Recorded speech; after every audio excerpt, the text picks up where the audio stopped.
I hope you're at least okay. Today is a Thursday, so that means that we're doing some more history, news, politics, all that good jazz.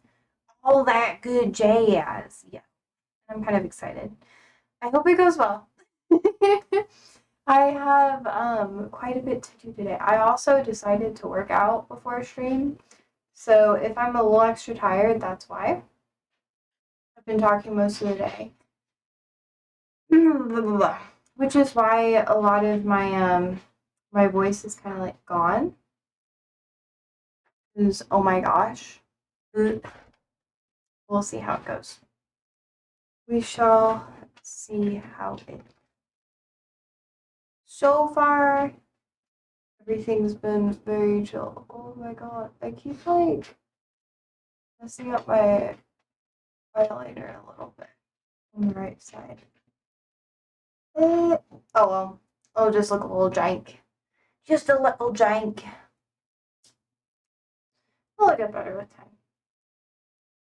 Oh man, it's very bright in here. I have, I gotta get some stuff. Fish stick. I'm wearing like, I don't know. I always like wear this skirt when I'm at home. It's like my inside skirt. It's very cozy, so like I can't help myself. I have a another little air plant that has joined the party. You can't see it, so oh well.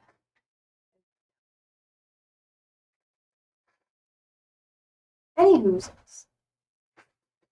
okay. I think I'm just gonna kind of like hang out. I'm not gonna try to rush anything. I do have homework to do. Ew. Hopefully it's not too bad.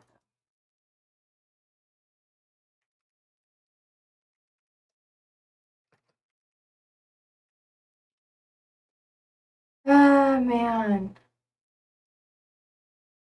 I am so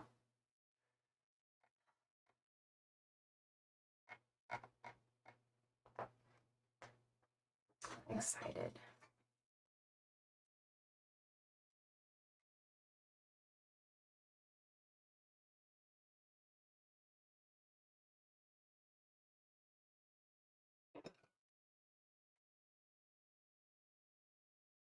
Yum. Yum. Yum.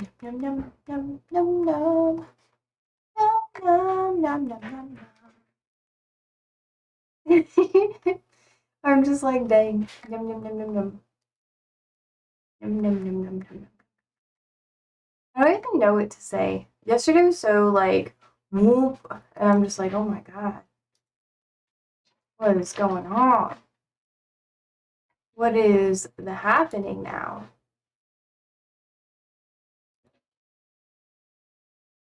Yeah. Hi, Ollie. Good? Okay. Oh my.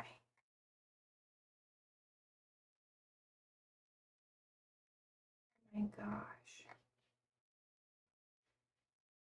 Man. Might be like a little chill day for everybody. There's so much that was happening. I mean, you had like the whole, I don't even know where to begin, honestly. There's just so much fucking shit. I would just wrapped up.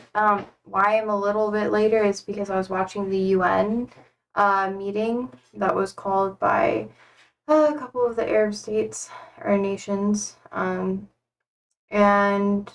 there was a big focus on what happened to Qatar, Israel bombing them for no reason, and then Israel had like the last closing remarks. I feel like I could just show that little bit and it'll just kind of like summarize everything. I did watch most of it in Arabic, so there's probably a couple of things that I just like completely missed out on, which is okay. I'm only a little bitter. That's alright. It's a lot of work, honestly. It's like, oh my gosh, like a little, like a scratch on my neck. Try not to like mess with it too much, but oh my god. Yeah, I'm trying to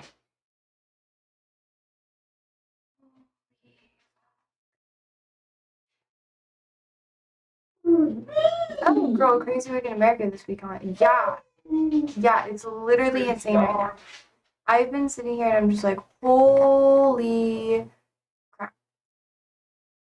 Like, what? I don't know. I don't know. I've just been sitting here just like, yeah.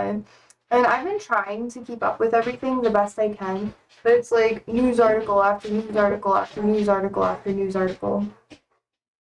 Oh my gosh. My shirt is unbuttoned, which is crazy.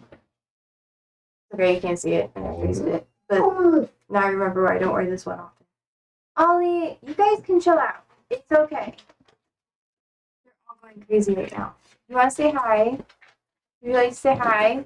Whoop! He says hi. Hi, Sandy. Everybody, are you guys ready to go out? Is that it? And God forbid I do other chores. I know. What were you even doing? Why are they so mad at you? Because I haven't.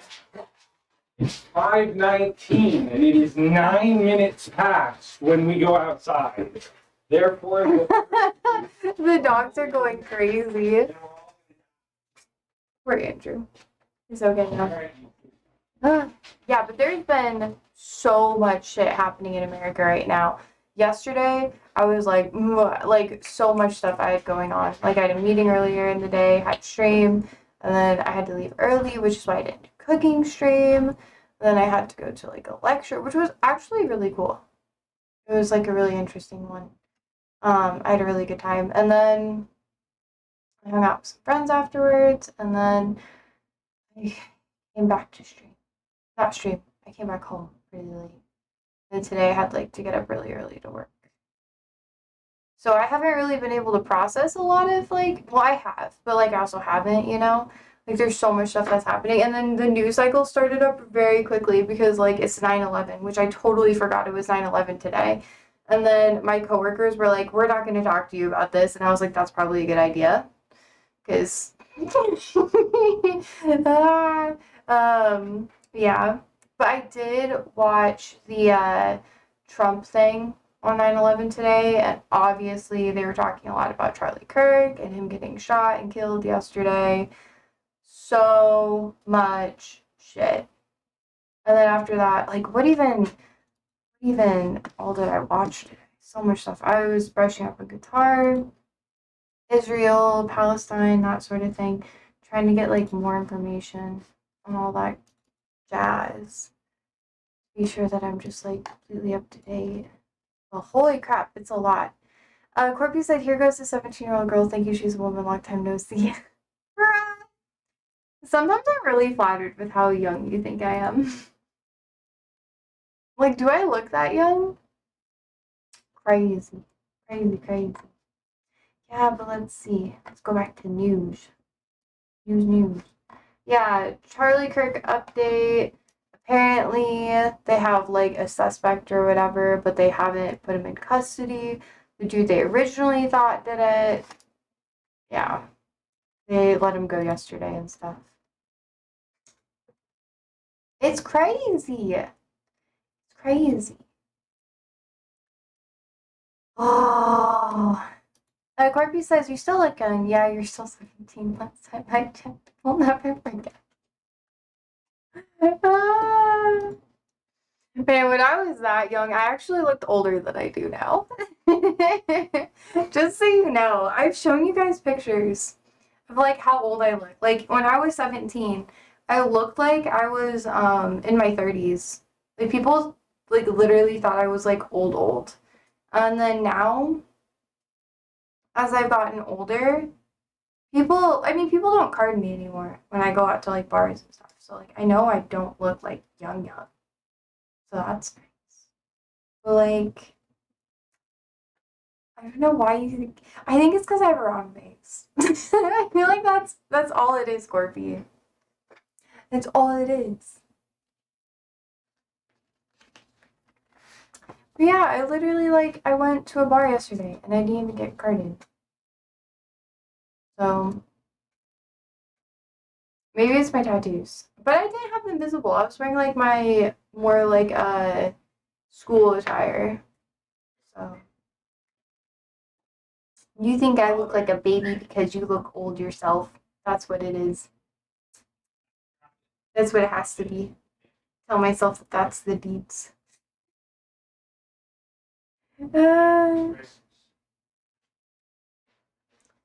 I don't want to be that young again either. Oh my god. I did not have a good time at that age. But back to the drama llama. There's been a lot of shit happening in the US. It's so gross outside. Hey, Hi. do you have anything? Yeah. Corpy's here. Corpy hasn't been here in a while. Corpy keeps saying that I look 17, but I don't look that young. I didn't even get carded last night, so that's why I know. Like what we got now. So Yeah. yeah. Yeah. Do I look young to you? You're not really that old to begin with, so you're not 17 though. Yeah, for sure. Do they know how old you are? Yeah, like add 10 years. You say you're 10 years older than you are? No, 17. No. You're not 26. I'm like 20. I'm 26. Yeah, you're 26. You just turned 26. Yeah. Well, there you go. Yeah. But the meme is that I'm a year older because of like the OGs will get the meme. They watch the box. Anyways. They don't. Are you leaving already? I don't know what you're gonna say. I'm tired and I'm hot and sweaty. Ah, what a bitch. Oh, there's Mikey Butt. He's been the bane of my existence. It's like a couple of days. It's driving me insane. I watch him and I'm like, hi, Stinky Butt. How are you? No, that's not for you. Sorry, my man, you can't have that. You want to come here on my lap? Man. What else is there? Yeah, America's just been like going in the shitter as of late. Which, I mean, we say that all the time, so. Yeah. Oh, what's up? Good night. Hi, Tanner. So long. Come here. Mature. A piece. I don't know. I don't really like drinking as much anymore. I always feel like dirty after. It feels like ugly juice, you know? Like the next day I just feel like, it sounds crazy, but it's like, I like that. But yeah, it just makes me feel gross. It makes me kind of sad. Because I want to go out and like drink with my friends, and I can handle like alcohol. It just makes me sad. Because it's just like, damn. Corby says, what matters is that no matter how old you are, you're still going to be young. I don't know how people thought you looked older at 17. Surely they didn't wear glasses. I'm lucky for them. I feel like you're older than me. Or, I don't know why you say that. But yeah. I did. I started going, like, gray in high school, too. Like, I have gray hairs and stuff, like, on my eyebrows. Which is why, even when they're even, they don't look super even. Although right now, I got, like, fixed it. Yeah. How are you, Tanner? Are there still protests in Germany? Sorry, I'm, like, going through so many things. Josie the Gray. Totally.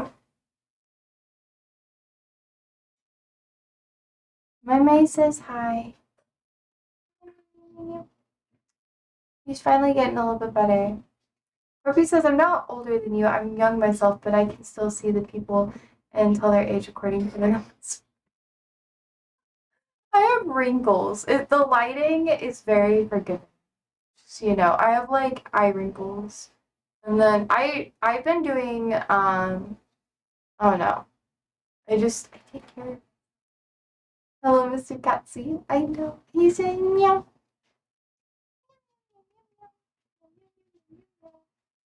He's very snuggly today. Although I got a new sample of perfume and I sprayed it, and then right afterwards he threw up. So I was like, damn. Yeah, Katzi is cat in German. Yeah. I remember a little bit of German, but not a lot. I didn't get to use it a lot. Burpee says eye wrinkles don't exist. Hallucinating is bad for you. What do you? I have like crow's feet. That's what they're called. So like if I had a better camera, you probably wouldn't be able to see it. But like when you're like up close and I'm like smiling a lot, you can like see them. You can. And that's why I try to not smile too much. Remember German from what? Oh, in high school. The teacher who did German, he was the wrestling coach. And a lot of my friends were wrestlers, and I helped out with the junior wrestling team. So I was like an assistant. Uh, yeah, and I'd be there for meets and stuff, and he would speak in German sometimes, like to the students and stuff who were in his class. Yeah. So I know a little bit. That's why I like say German stuff very poorly because it would make him mad. So I'd be like, Guten Morgen, and he'd just be like so pissed with me. Or I'd be like, Guten Tag. But I'm not good at it. I just know a couple of stuff. Corby says we'll have a nice day or night. I got to go. It's pretty late here. Okay. Bye. Bye. But I don't know like enough German to speak. I can recognize certain words. I'm uh kind of similar with like Portuguese. Like people can say a couple things in Portuguese to me. I'll be like, "Oh, I know what that is." But it's not something that like I can just like speak, you know? I don't know. I love language stuff. So I like to consume different things in different languages. And I test trialed a lot of different languages before I settled on the languages I'm working on now. So, but I'll circle back to it. It's corporate speak disgusting. But I'll probably go back to it eventually if I go to Germany. Yeah.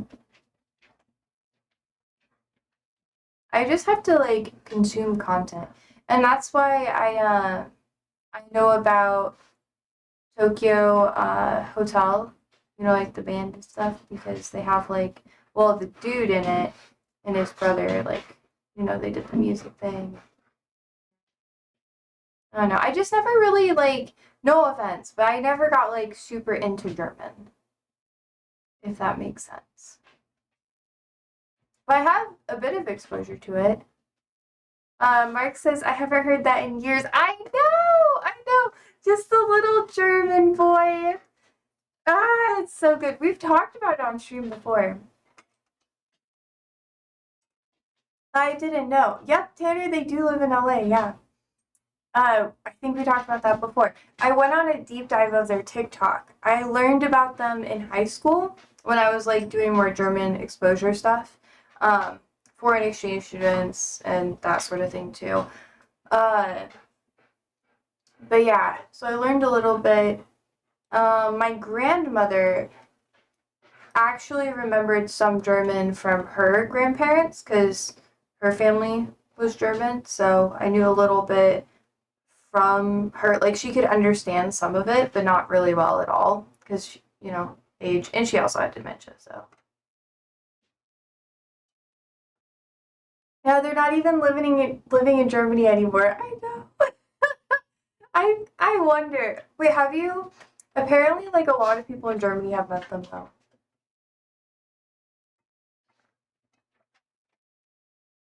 I hope George is okay. He's not here.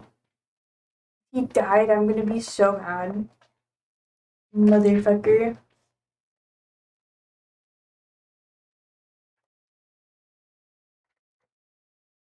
But yeah. I don't actually think he died. I'm just morbid. I'm so sorry. I apologize. Yeah, no, they don't live in Germany anymore. And most of their newer songs are just in English. Have been what? Oh, I said George has not been in yet today. So I'm like worried. But that's okay. So that's why I'm a little like, because he's here like almost every day. But sometimes he's not here because he has like other stuff going on. So, okay. When I don't hear from you guys in a while, I actually get kind of worried. And I'm just like, are you okay? But you guys don't like stream or anything, so I can't go to your profile and make sure that you're active. And I'm just like, damn. Octal. Octal? Octal? I don't know how to pronounce that. Hello. Yeah, Tanner says okay. Sorry, I'm talking fast because I'm nervous.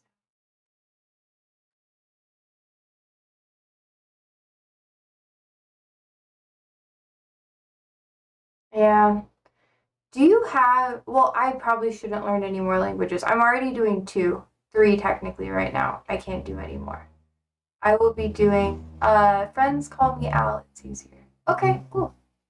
All right, Al. But yeah, that's what I gotta do.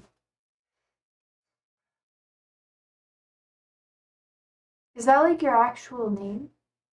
What is it?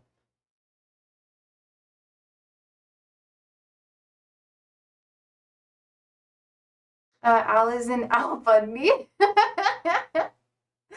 Hell yeah, Mike.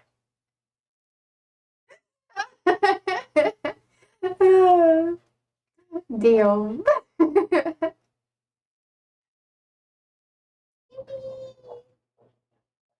Oh, you're so cute. Yeah.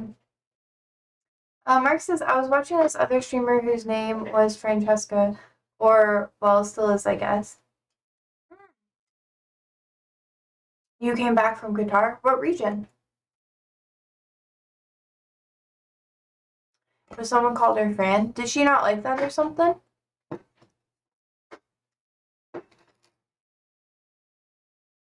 don't know. I don't know how I feel about the name Fran. It reminds me of like, man, that felt really good. It reminds me of like old people. Uh, sorry, I have to like stretch. I did an advanced workout today, so my body's like, ugh. So that's how I feel. I'm like, um, Mark says, you know that babysitter show from like the 80s or 90s or whatever it was? That lady with the annoying voice? Oh, yeah, who had like the hot girl outfits? Yeah, Slay. Can't like that Jersey voice. I can't even do it. It's so unique. It was like a little raspy too. Like, I don't even know. I can't even. But yeah, no, I know exactly what you're talking about. Alk says, I'm from Saudi. I saw Qatar in the topic, and I was like, or mentioned in the title, what? Oh my gosh, yeah. Well, we're talking about the bombing that happened. Well, a little bit. I was gonna do some history stuff. I've been, well, for the past like year or so, I've been doing more of a deep dive again. Yeah. Wait, you're Saudi, what region? North, south, capital? Yeah. Oh, wait. Are you like actually Saudi? Like, I don't want to test out my Arabic. I'm gonna fuck it up. I'm so nervous. Every time we get Arabs in chat, I feel fear because not like racism, but I've been working on my Arabic and I'm not that good yet. You're Saudi? Okay. Okay, wait. Um,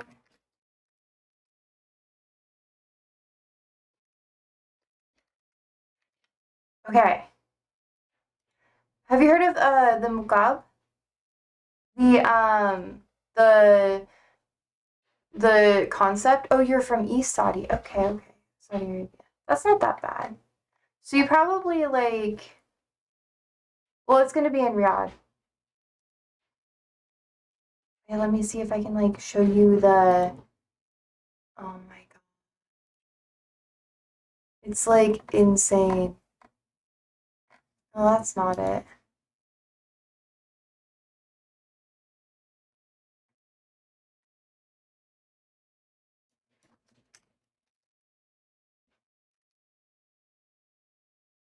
I've been like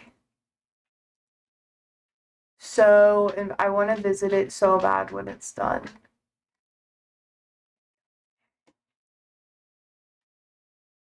Is this too much? Like, do you know what that is? Let me show you. I really like architecture. So you get to see this. This thing. It's gonna be in Riyadh. It's gonna be in I think it's like the center. But it's the Muqab. See? Downtown. I've showed it before. OMG, a fat taskbar. What the hell is that? Don't judge me. I knew you would judge me. Yeah, it looks so good. I know. I'm so interested. Like, the inside is gonna be so weird. And it's gonna be on King Solomon Road. Let's see. It's just so, like, there's gonna be shops on the inside. Where's that one interior thing? Because that's the weird part to me. Muqab. Is it Muqab? So here's the thing. My Arabic is not that like great right now. Have you seen the mirror in Al Ula? Let's see. Oh yes. There is a oh Maraya. Is it Maraya? Is that it? I'm trying to get better with my Arabic pronunciation. Oh my god. There's a oh, there's a really similar place. Yes, Maraya. Okay, cool. Isn't that so fucking cool? Pardon my language, but it's a performance hall, right? Uh, it's on my list. And the plants inside. Oh, they're so cute. Do they host like concerts there? Oh, there is. Oh my gosh. He's actually really good.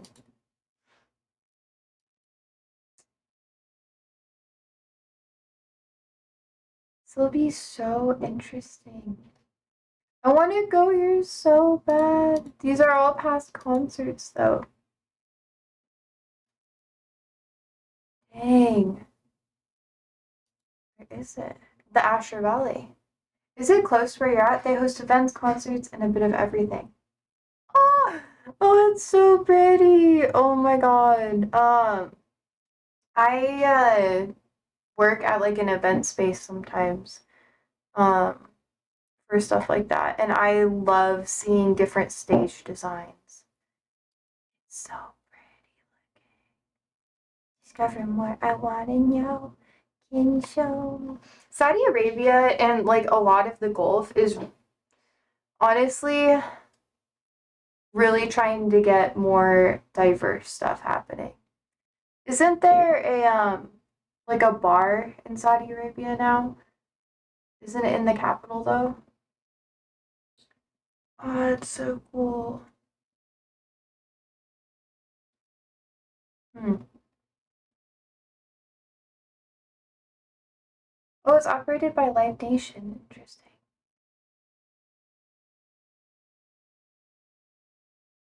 Hmm. I want to go here now. Damn. Okay. That's not bad. Tanner says I'm back in Lurk Peace. Okay. Bye. It's 14 hours away from me, but I visited a few times. Cool mirror. Oh my god. Yeah. Oh, it looks neat too. I love how they have like I don't know, are these lights or are those windows? They're probably like lights, right? So they can turn them off during concerts and stuff. Oh, so bougie. Things to do. Oh my gosh. There's a there's biking. Oh,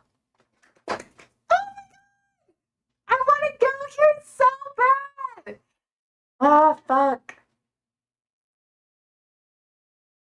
Oh my gosh. Like, the Gulf. This is, I don't know. I've been going to more lectures and stuff about this sort of thing. But, like, the Gulf area has a lot of different, like, ruins and, like, really, really ancient, you see, like, burial sites. Yeah, the ancient incense road from horse-drawn carriages, rides to live performances. Yeah. Isn't this what used to be kind of like a tomb or a religious center, right? You also don't have to answer if you don't want to. But I've been doing like lots and lots of research. Stargazing, heck yeah. Oh, I want to go there so bad. The archaeology stuff and oh man, like Jordan's really cool too. There's so much really cool stuff. And they have yoga. Oh my gosh. I'm just looking at all this stuff. I am flexible. Drumming circle. Dang. But this is like for Westerners. Anyways, sorry, I'm getting like so lost in it right now. I'm gonna do some more digging. Oh my gosh. So sorry. Al says, oh no, I got the bot. Man. Let's see. Saudi after 2012 changed a lot. So yeah, it's very diverse. Riyadh and Al Ula are very touristy now. Days TV show just hosted a few people from Arizona a few days ago and showed around and stuff. Oh, cool! That's actually really fun. It's kind of hard to like find a good time to go out there. I've been kind of nervous because of what's going on with like America. And I know that most people are not pro America there right now, so I'm just like, well, I mean, you know, Saudi Arabia is a little like more friendly than some other countries and stuff like that, but for the most part, it's pretty safe, like everywhere you go. Knock on wood. Don't want to jinx myself in the future. I think it, no matter like anywhere you go, can be dangerous or whatever. I just get nervous with, how do I put it? I'm nervous about like coming back to America, like not being like getting in trouble or not being allowed to come back in or something like that, because that's something that happens a lot more. So it's like I'm not afraid of going, but I'm afraid of like not being allowed back in. Which I probably would be, but I don't know. I don't know. It's really cool. But yeah. History by hello. Hello history, how are you?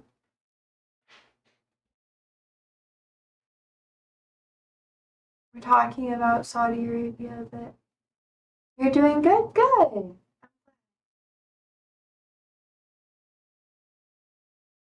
Oh, you had a half day of school today. Nice, nice. What for? Are you in college? Or what do you do?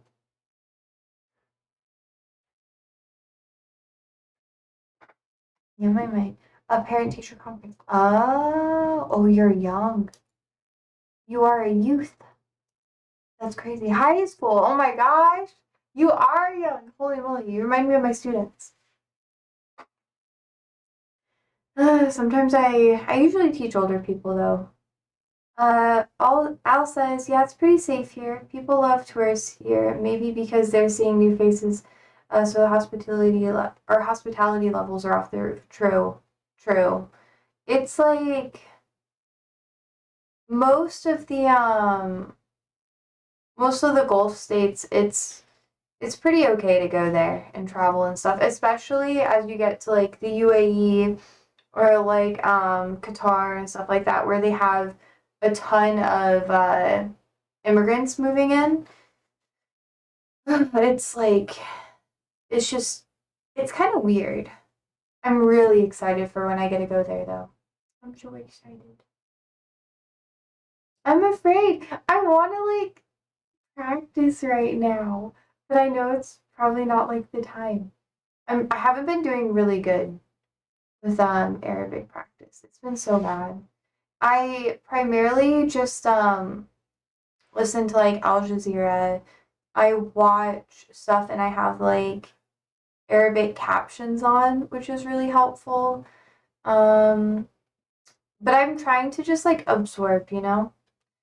History says I'm not going to any Muslim country for a good while because homophobia is pretty rampant there. It does depend on the country that you're in too. And there are like, I mean, if you go to like Lebanon, you know, that's like the gay Arab state. They're the most accepting, from what I understand. Al says, but to add to it, Americans and Saudis don't be beefing that much. Although no, yeah, not really. It's been pretty calm. That's why I want to go there. I was thinking about potentially like working out there, but I don't know. I don't know what I'd do. Job stuff out there for Americans is kind of like goofy unless you're doing translator work or like teaching. Teaching is really popular for Americans going out there. But most of the time, I know that the focus is mainly on like, you know, Saudis getting jobs and stuff, which is really nice. History says, of course, it's a generalization. Most Muslim countries are somewhat homophobic. At the end of the day, it's a person to person basis. One could say that America is very homophobic, though, especially right now. Oh my God. The majority, I would say IML. I haven't been to a lot of Muslim countries, obviously. But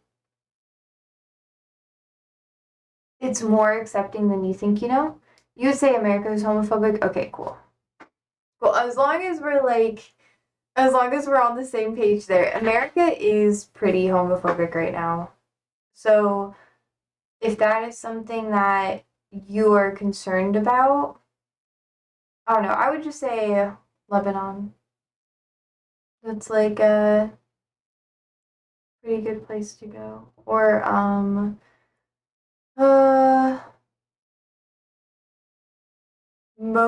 I live in the south so it's more prominent. Oh damn. Ouch. That sucks. Actually sucks a lot. Yeah. The south is it's pretty rough, honestly. I don't know. Maybe like Al can chip in. Is there a like what would be considered a more gay friendly uh Arab country? I know I mean it's North Africa, I wouldn't consider it, but some people do speak Arabic there, like Morocco, you know, they're pretty chill. Um that's to my knowledge. All Al says, yeah, that can be very true here, but when you go to the laws for tourists, everyone is welcome. The official Saudi visa website mentions that gay people are welcome now. Yeah, that's true. I feel like it's hard to have tourism if you're discriminating against people a ton, you know? And they're really, from my understanding, Saudi Arabia is really trying to amp up tourism. Like, I know Turkey is too, especially with like historic sites, like old Roman ruins and stuff like that. Um, Probably gonna see a lot more of that in like Jordan too, because I've been seeing more and more advertisements for people going to Jordan to do, you know, just like tourism. Same with, well, a little bit in Afghanistan, not as much though, but that's more, West Asia. Uh, yeah, especially Saudi Arabia, the UAE, and Qatar are the major ones that I see the most advertising for. I always forget I have to like pause so you guys can reply. Sometimes I just chat so much. Just a little chatty cat.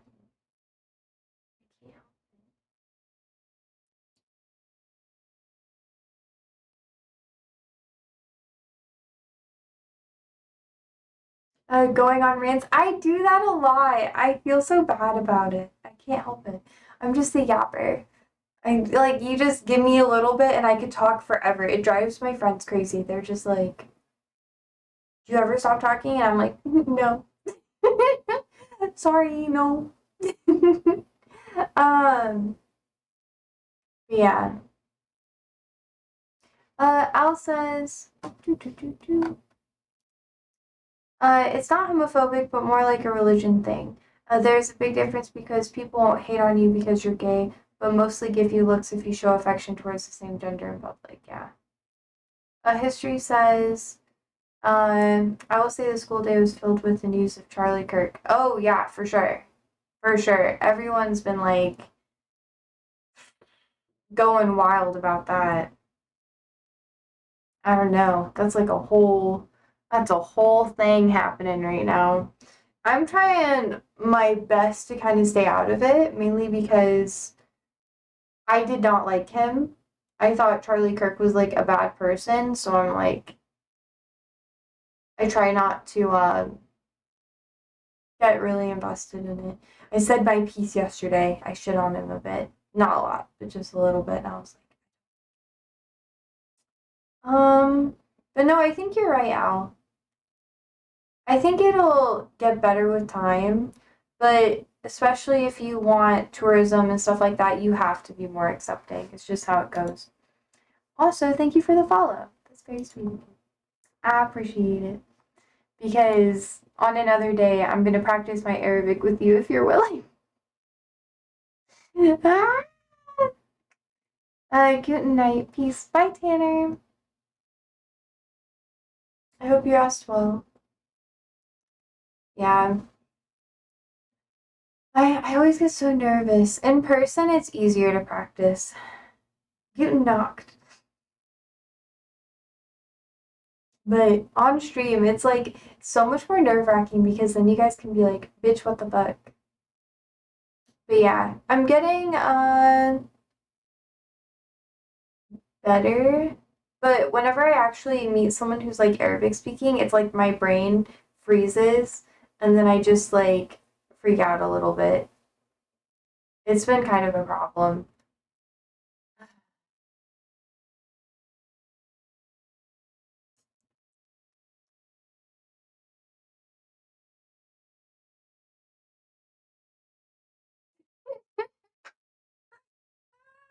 feel so awkward. I feel like I have to like talk about it, even though I know I don't.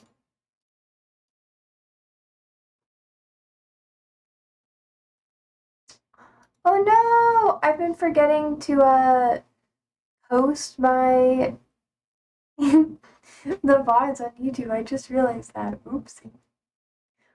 Oopsie, oopsie. Okay, let me go find my guitar videos. But yeah, it's been a while. I mean, do you guys want to talk about Charlie Kirk? We can talk about him a little bit before we talk about guitar. Or or we can talk about that now too.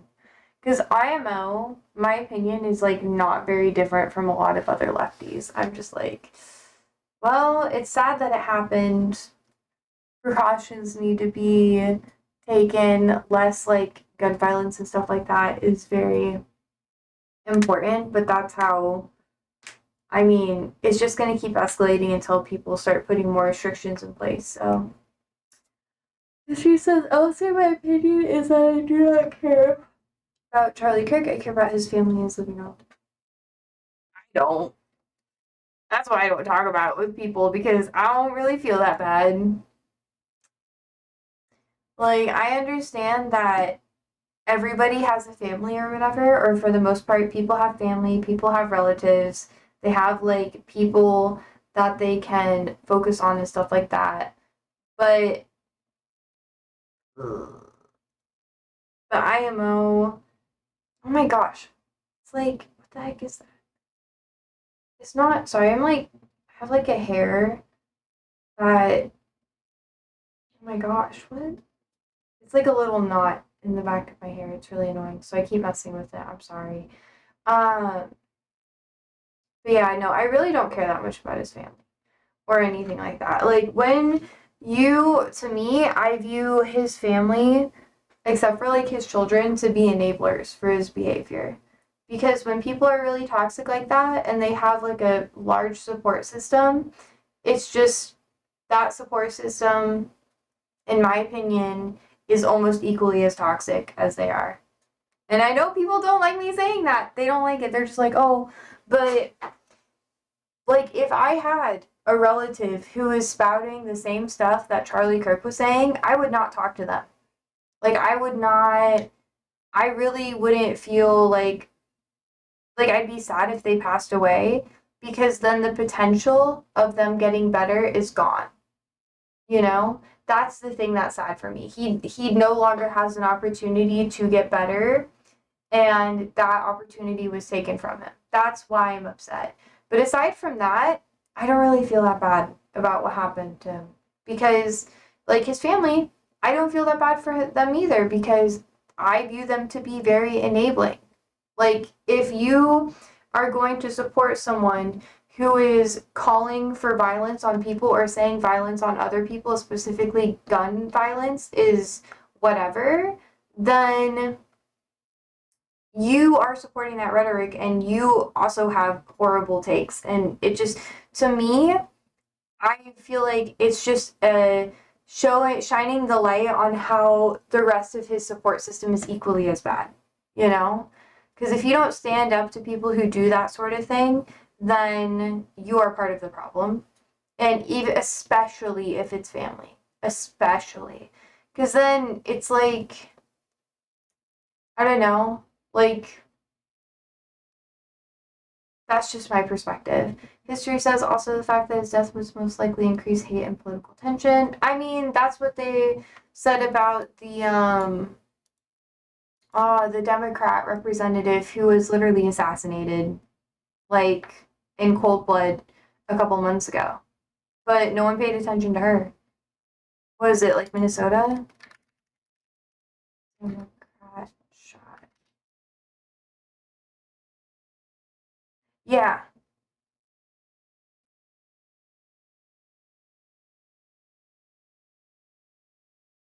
yeah.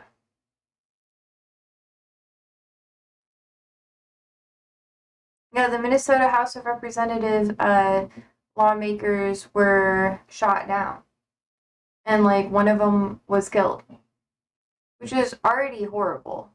And the left and the right just kind of dismissed it. They were like, "Oh well, whatever." I mean, the left was like, "Gun violence is so horrible. Gun violence is bad," and on the right, they were like, "Oh whatever."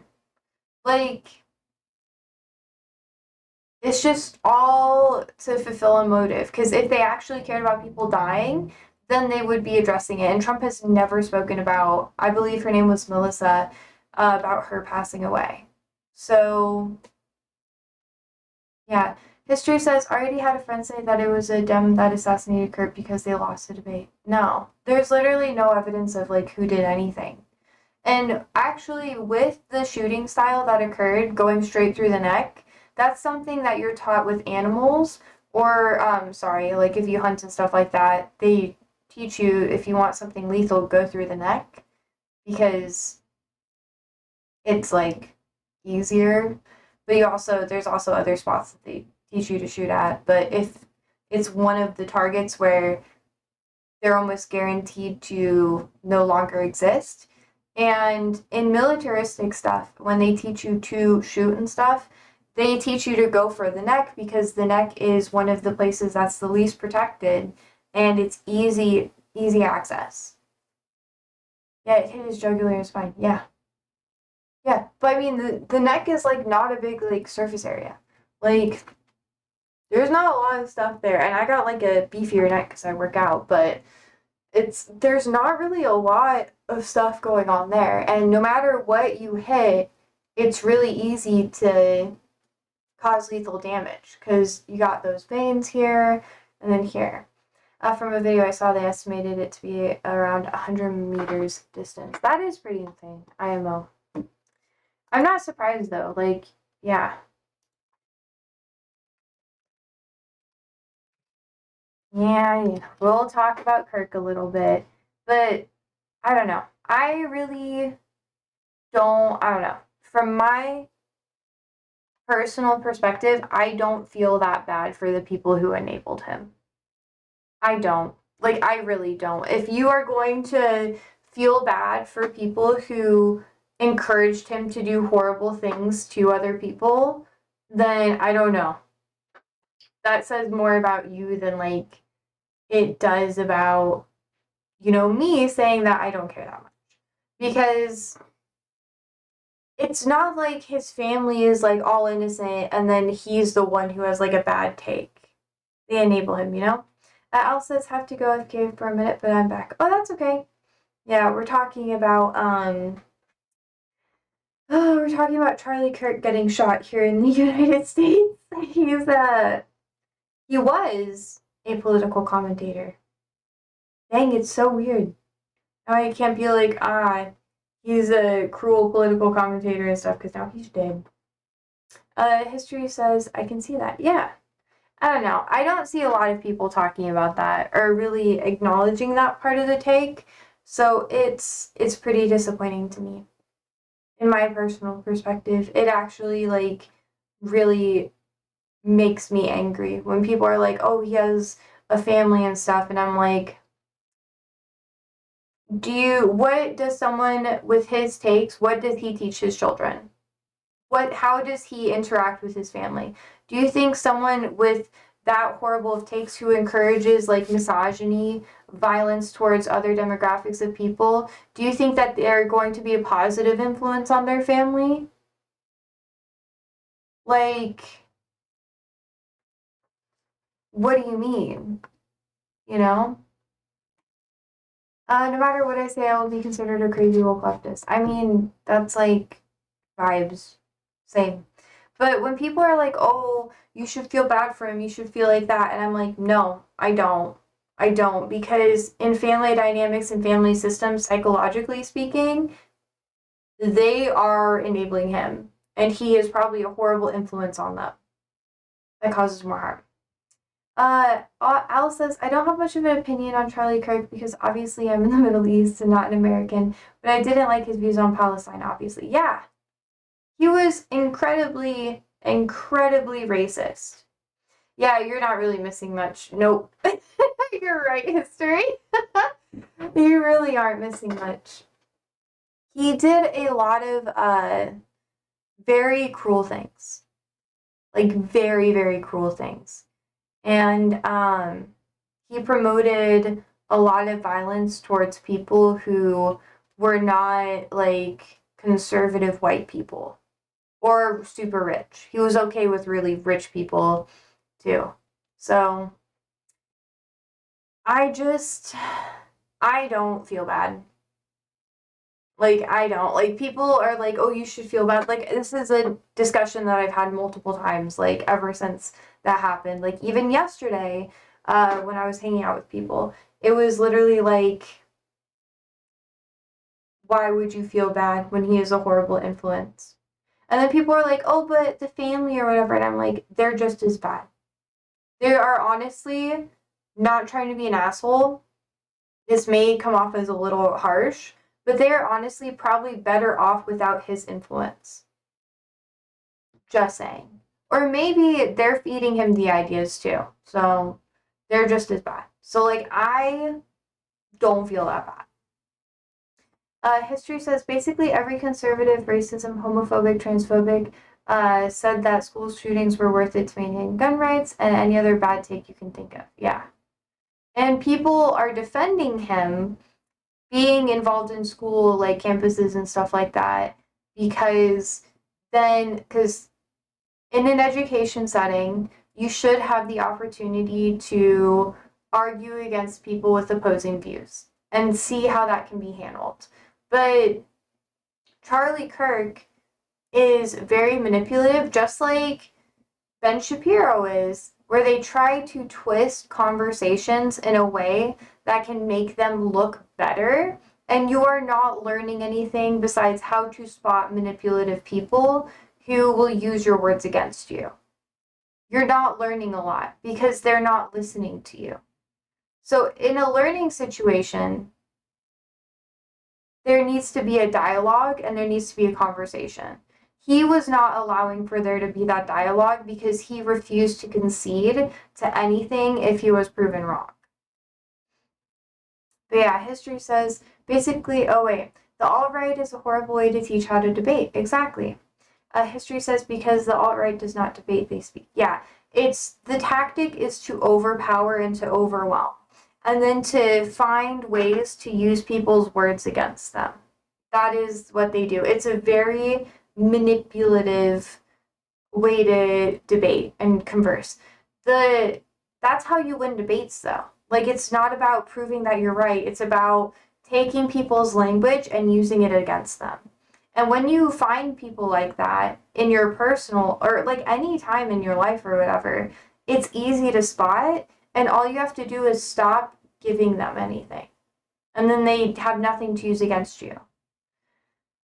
Which sucks.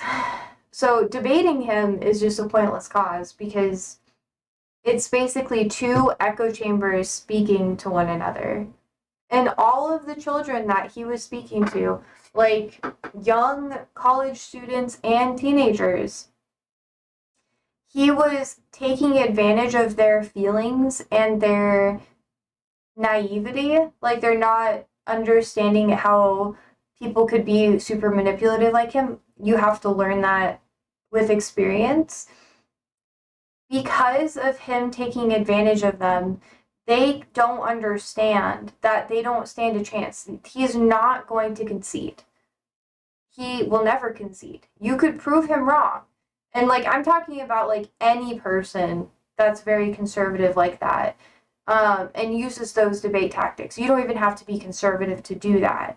But people who use those tactics will just use your words against you and try to rephrase them and reframe them to be like clickbait and to make you like look like shit. They bait you. History says, I personally hate debating people at my school, mostly because I have to debate communism and it is like speaking to a brick wall. Oh my gosh, and I do not want to go into thick theory because I recognize that it is boring and they will find that it is boring. Yeah. Well, a lot of people, they don't understand what they're debating to. They don't understand how to navigate the conversation, so you have to go to their tactics and use what they're doing against them, use it for you against them, which could be like bad too, Al says, a friend of mine said he is a worse version of Andrew Tate. I mean, at least Andrew Tate didn't support the genocide. True. Russia fucking sucks, and they're not supporting the genocide. Like, it's so fucked up. It's so fucked up. And it's just this white Christian nationalism shit where people think, not even that, it's like this Zionistic crap where conservative Christians here in the United States or Zionists feel that a whole shit show has to go down in Israel. The world has to go against the Jews in the Levantine belt, basically, in order for them to have the second coming. And same with a lot of conservative Judaism too. There's a perspective that the world has to go against them in order for the second coming of God or whatever. Or the first, like, for God to come, or God's, like, next prophet, or, for basically the world to get better, everyone has to go against them. So they have no initiative to stop being assholes because they want people to go against them, and they're trying to poke the bear. They want to cause problems in other countries and then play victim. Like, oh my god, wait, hold up. I was just watching this. I mean, okay, granted, we're not going to do the Arabic one, but let's see. I was watching the Al Jazeera one. That's not it. That's not it, mate. Oh, it's just going to be in my history. Yeah. Okay, here it is. Let me find it. Let's go to...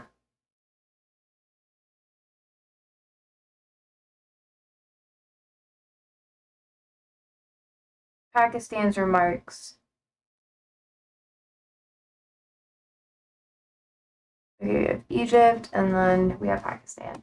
This is like kind of the best thing that I can show you. You know, we're gonna let Egypt finish their talk, and then I'll show you. History says I could never support a person just because of religion. That is so short-sighted, and that is how you create impressive theocratic governments. Yeah, it is true, and it's extremely. Like, I understand how having someone who seemingly has the same beliefs as you representing you is helpful, but it's not necessarily, like, helpful as in, like, it makes you feel like you can relate to them more. But the reality is it doesn't really help as much as you think it's going to. So, oh my gosh, I can't believe we're watching this, but I feel like it's actually a good thing to see. I don't know if we have closed captions for this.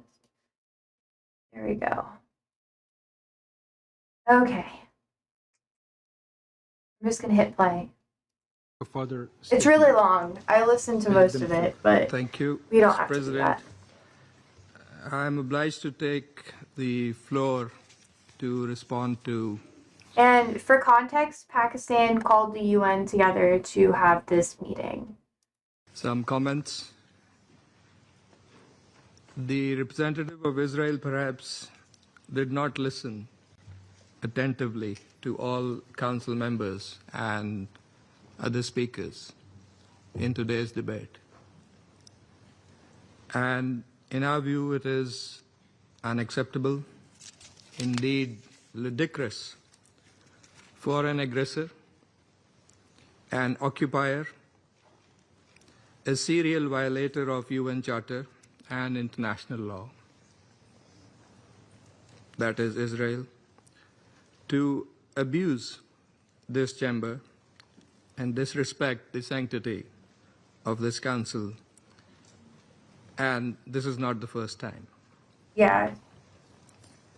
And by pointing fingers on others, I'll let him finish his statement. baseless assertions primarily aimed at masking its own illegal actions. So basically, every time Israel has been called upon, like, to speak to the UN about what's happening in Gaza and what they're trying to do to other, like, Levantine states or even Gulf states, and even Iran and stuff like that, like, all of the shit that they're doing, they always place the blame on other people, or they'll be like, oh, look, see, America supports us, or oh, look, like, this country isn't giving us any backlash, so therefore we're okay. That's something that they do all the time. So that's what he's referencing And here. violations of international law. President, but that's not at all surprising. Yeah. It is an occupier that does not listen to anyone, that does not pay heed to any advice, even from its friends, True. if there are any left, that refutes, and not just refutes, it threatens members of the international community, international media, international human rights and humanitarian organizations. True. doesn't listen to the ICJ or the ICC, and threatens the UN and its senior officials. And it does Sounds like that how America with describes North Korea. Rogue impunity, state. I mean, that's basically shielded what Israel's by doing right its now. apologists who time and again They're like acquiesce bombing in its everyone illegal actions for no reason. and defiance of the international community. And like all occupiers, despite being the aggressor, it feigns and plays the victim. But today it is totally exposed. President, this council has spent decades discussing the situation in the Middle East and the Palestinian question. Meeting after meeting, we devote hours to this agenda. It is not because of anyone else. It is because of Israel that refuses to vacate its illegal occupation. It's also important to note, because I can't cover like this entire almost 4 hour meeting, but Israel also bombed Yemen literally 24 hours after what they did. So that was like yesterday. And they killed 35 people. And there was no reason for them to do it. It was just fucking disgusting. Like, they're just attacking people willy-nilly and saying that they're a victim for something that they really aren't a victim of. Like, they're the ones instigating all the fighting. And that blatantly Which is ridiculous. violates the resolutions of this council. Al says, yeah, and they've been bombing Syria It's as well. because Yeah. of that we have Literally, these they have no discussions. valid reason to do any of that either. Israel also chose to refer to an They're literally trying to get people to attack them back. You didn't hear about the Yemen thing yesterday? Ooh. Okay, here's the article. I'll show it after we're done with this, but yeah. They've been going crazy. Like, I watch Al Jazeera all the time because I'm trying to get better with like standard Arabic. But reading the articles, you don't really hear about all this. I know there's so much happening, and Israel is just trying to keep going and going and going, and they're using like American funded weapons to do all this shit. It's fucking ridiculous. related incident But anyways, we gotta finish this too. and make misleading remarks Drives me regarding crazy. Pakistan in an effort to justify its own illegal actions and violations of international law. I'm happy that more people are paying Pakistan's attention to it position though. on that incident has been clearly stated and Because is Western publicly media just available. covers it up over and over The again. international community is well aware of Pakistan's frontline role and sacrifices in the international community's fight against terrorism. Yep. The entire world, Yeah, history. including our partners, acknowledge that Al-Qaeda was largely decimated due to Pakistan's counterterrorism efforts. And we remain committed in this global, collective endeavor. And we cannot accept insinuations from an irresponsible rogue state that is, in fact, the perpetrator of worst kind of state terrorism that we are witnessing in Gaza and, in fact, in the occupied Here it is, Palestinian folks. territories for decades. And But we they're still reject doing what they any want to. false analogy, Because they have the big boys supporting them, as like has America. also been done by Qatar. For whatever way it interprets the statements in this council, the occupying power must go back and read carefully the statement issued by the Security Council And today. this is what I wanted you guys to And let me read it out hear. loud here. A statement that normally should have been stronger, but nevertheless has been unanimously adopted by the Council. The members of the Security Council expressed their condemnation of the recent strikes in Doha, the territory of a key mediator, on 9 September. They expressed deep regret at the loss of civilian life. Council members underscored the importance of de-escalation and expressed their solidarity with Qatar. They underlined their support for the sovereignty and territorial integrity of Qatar in line with the principles of the UN Charter. Council members recalled their support for the vital role that Qatar continues to play in mediation efforts in the region and alongside Egypt and the United States. Council members underscored that releasing the hostages, including those killed by Hamas, and ending the war and suffering in Gaza must remain our priority. In this regard, they reiterated the importance of the ongoing diplomatic efforts of Qatar, Egypt, and the United States, and called for the parties to seize the opportunity for peace. That is why we are here this afternoon in this council. I thank you. Now Israel has the closing remark. I thank the representative of Pakistan for the statement. The representative of Israel has asked the floor to make a further statement. I give them Thank the you, floor. Mr. President. You know, if the Interrupts. distinguished colleague from Pakistan wanted to read the statement, he could have done it at the beginning of the session. But I want to refer to your words. You know, maybe you got offended from the word of my speech, and I apologize for that. But I make sure that in my speech I stick to the facts. And the fact is Facts. that Osama bin Facts. Laden was killed in Pakistan. And no one condemned Okay, the US.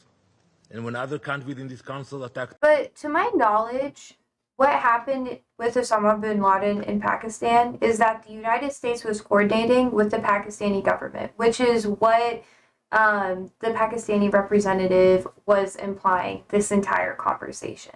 So he's trying to draw parallels, whereas like what's happening in, or what happened in Qatar is that Hamas leadership was there trying to negotiate a new peace deal.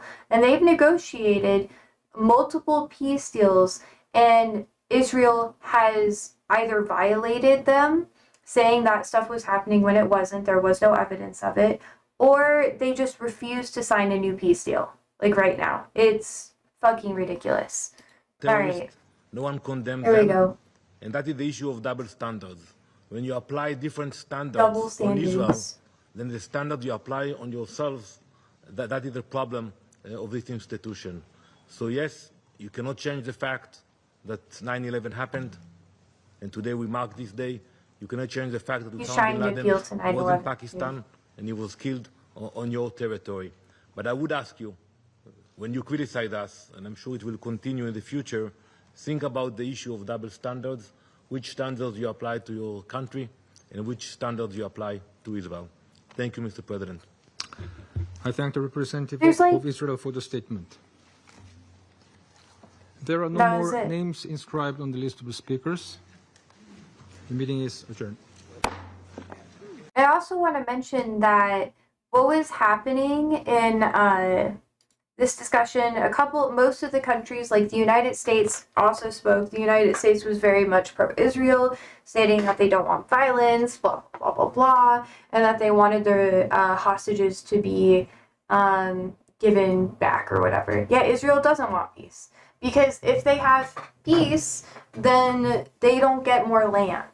It's actually ridiculous. And what's even more ridiculous is that, like, they're causing more problems than people are willing to acknowledge. So the strike that happened in Qatar was very, very, very close to a Russian embassy building, which, if they struck that building, it would have caused so much more political damage, or if they harmed any of those fucking embassy members, even civilians, because it was a civilian-ridden area. There was like schools nearby and all this crazy shit.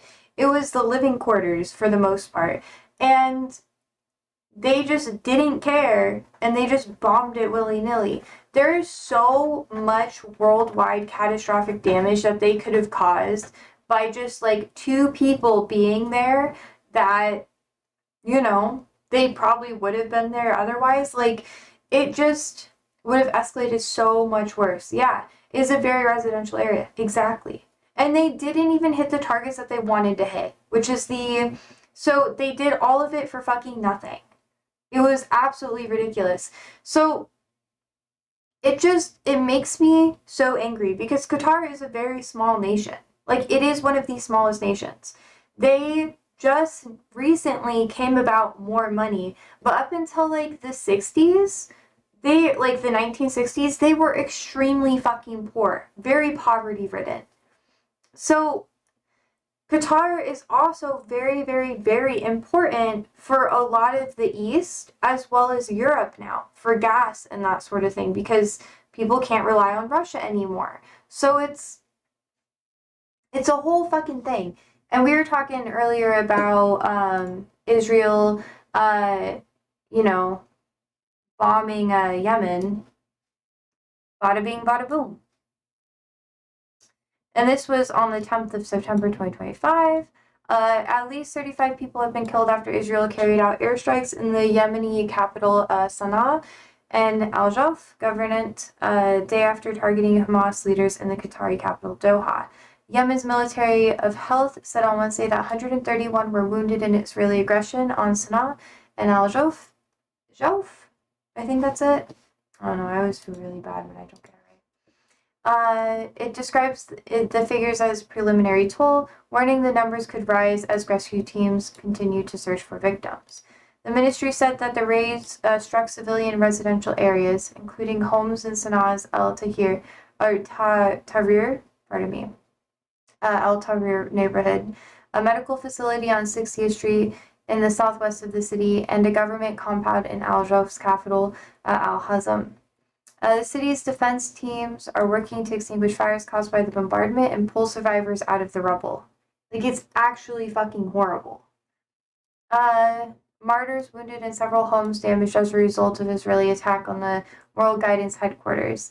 Al Mashira TV posted on Telegram on Wednesday, adding that the attack resulted in casualties. The raids targeted a medical facility for the health sector of Southwest Sana'a and the local government compound in Al Hazm. The extent of any damage is not immediately clear. The Yemen Oil and Gas Corporation said Israeli jets targeted a medical station on Al Sitan Street in Sana'a.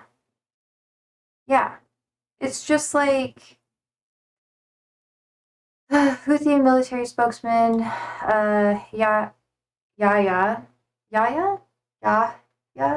pardon me. Sorry, said that the group used surface-to-air missiles against the Israeli incursion, stating that some Israeli planes were turned back before they were able to discharge their weapons. It's just fucked. Yeah, but repeated attacks on Yemen.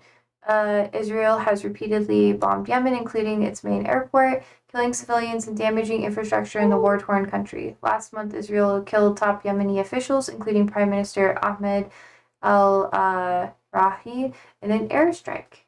Ra'awi? Sorry, accused Israel of trying to pressure the group to abandon their support for Gaza, but pledged operations against Israel would continue until its genocidal war on Gaza halts. The group has imposed a maritime blockade on Israeli-linked ships passing through the Red Sea and has carried out air attacks against Israel in solidarity with Palestinians. This is the main thing that's like why Israel is trying to target them. But other than that, not even Israel should not be targeting them for this either.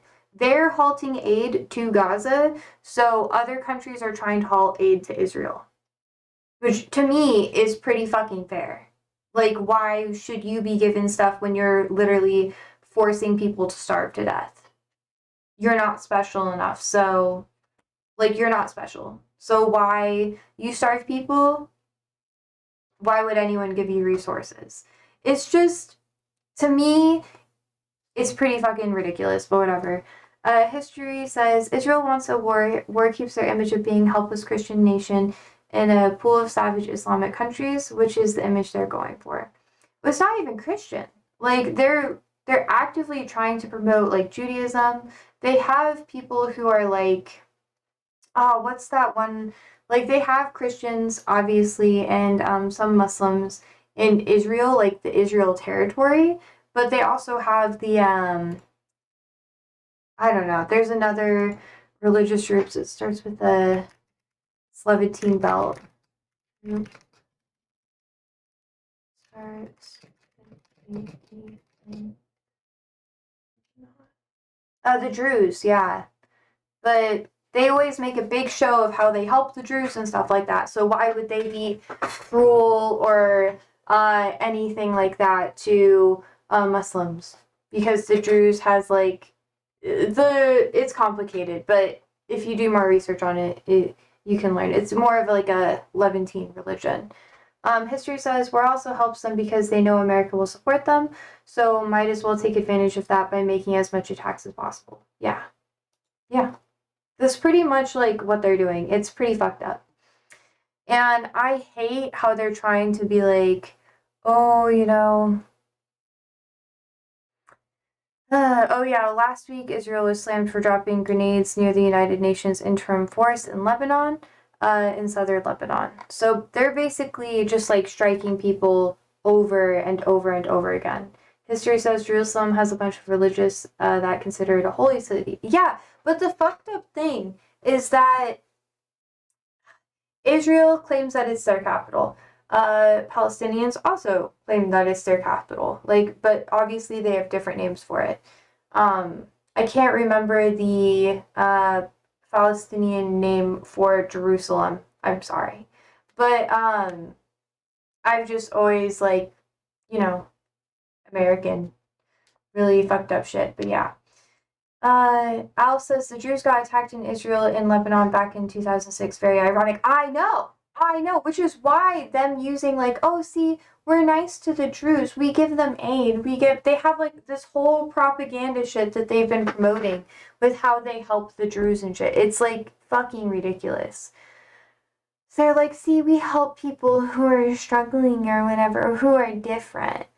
It's just, it's bullshit, but that's just my opinion on that. I don't know. If I keep talking about it, I'm just gonna get more mad. But yeah, you're right.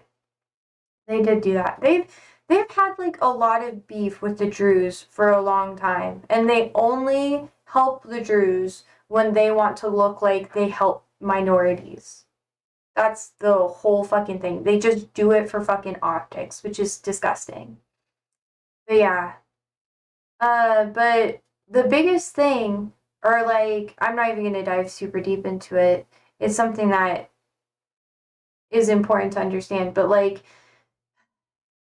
there is a holy site that has, I think there's a really really old mosque there, and Israel wants to tear it down so that they can build another holy site or a holy city.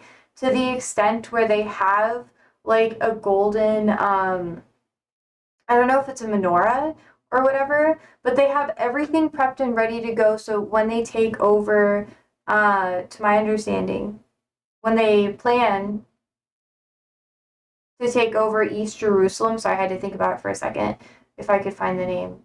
But when they take over East Jerusalem, or they're planning on doing it, they want to demolish it, and then they want to build the third temple or whatever, which is fucking ridiculous. Like, it's just the history makes me so mad because a lot of the people who were native to that region, I'm not even gonna like fucking, there's plenty of other people who can go more in depth in this better than me, but it pisses me off. It pisses me off. History says it's all about image because the image of helping an area that many right-wingers consider to be hateful, ironic, true, and dangerous, also ironic, is very helpful to Israel. Yeah, and most Westerners don't even understand what Druze is, so they just view it to be an extension of Islam, which it has some elements of it, but it's most definitely its own thing. Like, from my understanding, it's its own thing. So I don't understand.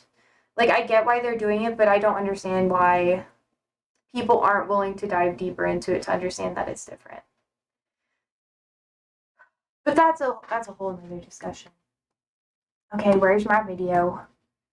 My mouse is like almost dead too. But yeah, I've just, the more research I do, the more heated I get, and I really struggle with it. Let's see. I was also reading up on Singapore too, because I feel like things are gonna get more spicy in Singapore in the next couple of months, honestly. But that's a whole nother discussion. So I have a lot of sources on that.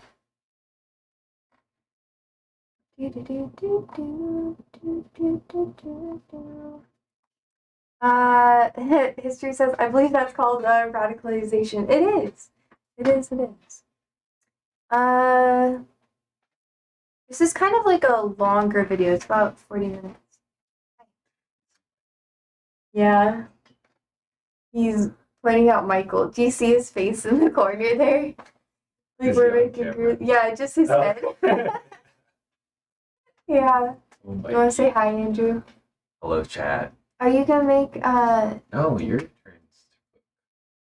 I have Yeah. You never. It's not you never want to. You don't I want to hate often. cooking. I'm actually better at it now though. Yeah, you're a lot better at Do you wanna entertain chat while I go pee? Sure. Okay, he's so chill looking. OMG. Yeah, this is Andrew. The beef master. Yeah. Be nice to chat. Sure. If you're not nice to chat, they have Oh, the I right do to not yell at need you. the blanket. It's No blanket? hot as Why no heck blanket? in here. It's cold. The Nope. fan's on. He's like always so warm, and I'm just like cold. Anyways, Hello, Michael. we're talking about Israel and the conflict and how they bombed Yemen and Well, Lebanon this is last your week. cute cat break I know. from the serious. You could give a little story about him. Hi, Andrew. I'm a big fan. Hello, alcohol. You can call him Al. Al. Big Al.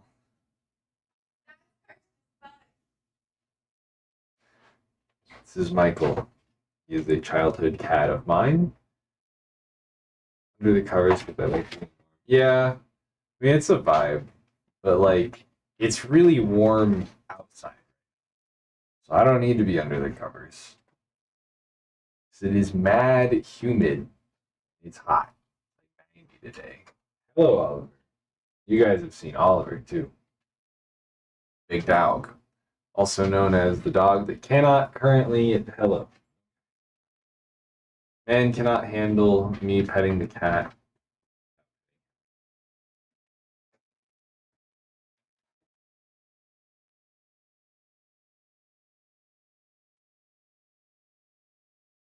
What do you guys think about Israel?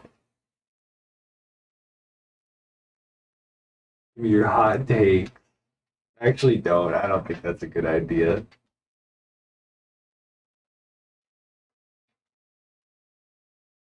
Okay, I don't know. Lovely Michael. Yeah, he's a lovely cat. He's I would tilt. Let's see. I think Josie will get mad if I tilt the camera. Yeah, she's almost done. She's coming back. I'll give you more Michael cam when she comes back. This is the Michael man. He's been the sick one recently, but he's doing better. Take being able to live as a right without having to worry about shelter, food, and other basic necessities as a right. Honestly, in today's day and age, I don't even know if that counts as a hot take. I think that's just kind of like a lukewarm take, because I feel like outside, I mean, policy-wise, it may seem like we don't care, but I think most normal people that should be the truth. All right. Michael says, bye-bye. You should give him a kiss. Uh, Yeah, he's a good boy. Wishing Michael good health. Yeah, me too. The dude is You know, he threw up today, but it What? wasn't bloody. It was just like normal throw up for once, which Andrew hasn't might happened be in a months. commie. It might be a commie. Are you a commie, Andrew? Our stream. Hours? Oh, are you? Are you becoming more lefty? Am I a commie? Am I rubbing off on you? Josie, I am more left of you on a lot of things. No, but what are you Just don't about? laugh about it online. What?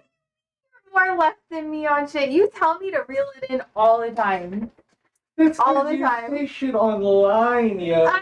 But of course I talk on the. I don't Views believe that I in do not share on the internet. Oh yeah, sure. We argue all the time. We argue all the time, sir. Do we? Yeah. You always say, I do not believe that you are more left wing. We're gonna talk about this later. I wanna know what takes you have that are more left than me. I don't know if any of them are more left. But you said they you're might- more of a lefty. You're than me. like, I'm curious. what do you think is more of a lefty than you? I don't know. That's why I'm curious. Anytime That's we what talk you about the said. stuff, we agree on everything. That's why I'm For confused. the most part, we do not agree on everything. What's something we don't agree on? Should we feel bad for Charlie Kirk's family?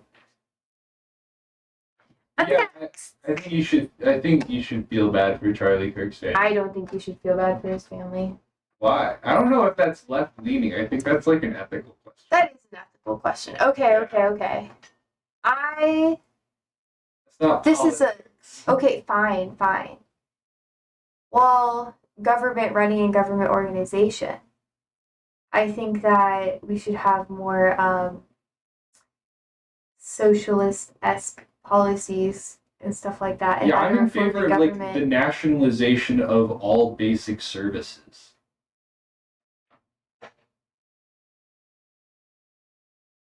I guess we do agree on more things. Yeah. We never really fight about that. Yeah, I know. I was like, we wait, we argue have all the time. No, we argue about ethics. Yeah. I'm low-key like a villain sometimes. Yeah, you are. It's not politics. Well, yeah, whatever. Al says our stream. History says, can't wait to see the right wing reaction. Both liberal, radicalized, based Andrew, social safety nets. Yeah. Well, I mean, the way that people implement them, that's where we disagree. Like on how to get there, that's usually where we disagree. But for a while in high school, we debated a lot. Oh wow, look at those sound saucers.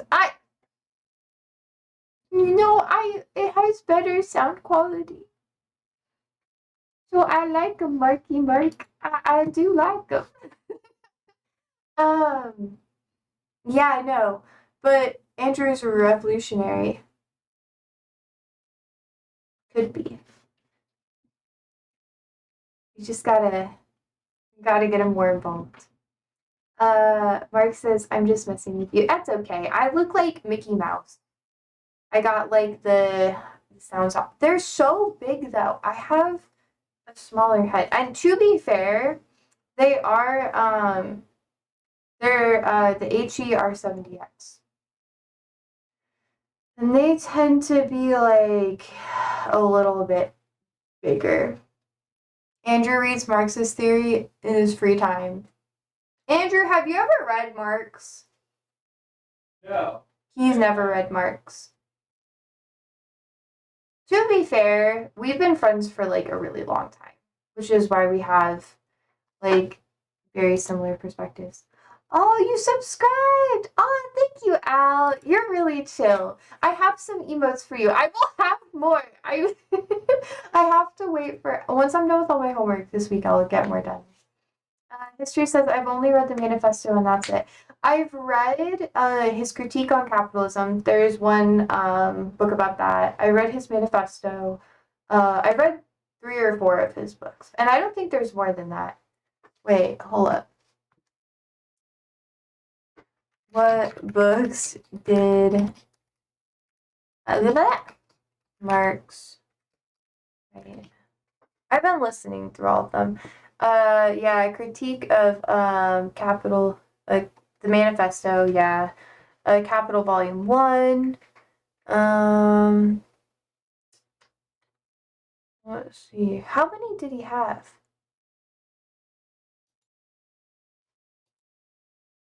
Oh, the theories of surplus volume or value. That's what I've read too. Those 3. There's also the poverty of philosophy. That's one that I was gonna listen to next, but I just have not. I have not. So many emotes. I know! I'll have more. I'll have the ones that I've actually drawn soon. These are the old emotes that I had. I had more. I think I had like 15 emotes way, way back when. I don't even know if I had that many. I think maybe it was like 10. But my goal is to have like 15. So these are to satisfy you short term. I brought them back. I know. But then I'll have my cooler ones later. I'll phase them out. Yeah. History says I read the manifesto, then I started going to stuff like Worker Councils by Hanuk. Yeah. I feel like a lot of it's very intuitive, you know? Like if you observe society or you are kind of shit on by society, it makes sense to come to that conclusion. But yeah. It's interesting. I don't think Andrew has read like a lot of like lefty philosophy stuff. And to be fair, I haven't either. You guys have peer pressured me into reading more of it. I think I read a little bit in high school and stuff. Yeah.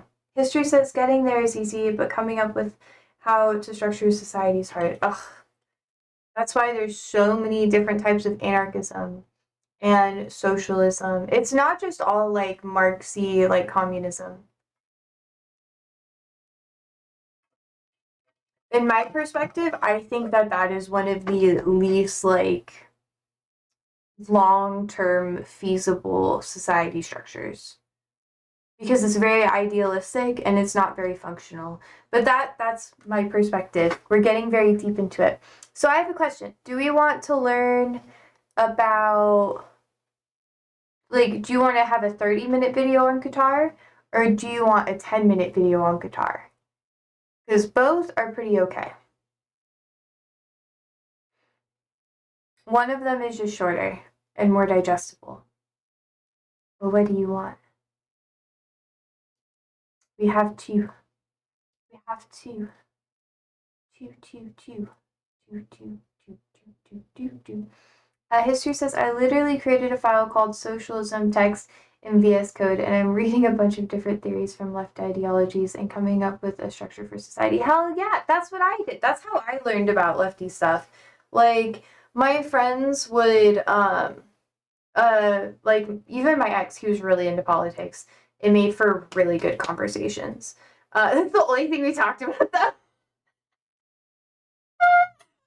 High school, okay? It was we just didn't have anything else in common. I mean, we liked musicals and stuff, but like that was like what we did. But anyways, he would debate me or like argue with me, and I didn't have like a huge background in it because my family was really conservative, so I would just have to come up with different ideas and solutions, and it actually was really nice. It really forced me to think very like wipe everything I used to believe in and think very critically about my actual belief system and like what I think would work and stuff. And it built like a really good framework for me, which is kind of weird. So I don't know. I hope he's doing well, I guess. Maybe. I guess it didn't work primarily because he was pretty gay. But like Uh, let's see. History says, with the help from a trans-Marxist Leninist in Puerto Rico. Hell yeah. Hell yeah, hell yeah. History says, and a Republican weirdly lawyer in New York or something like that. Yeah, it makes sense. I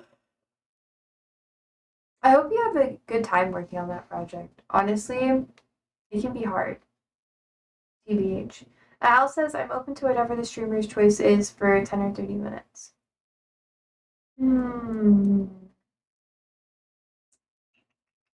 Well, I've been streaming for a while.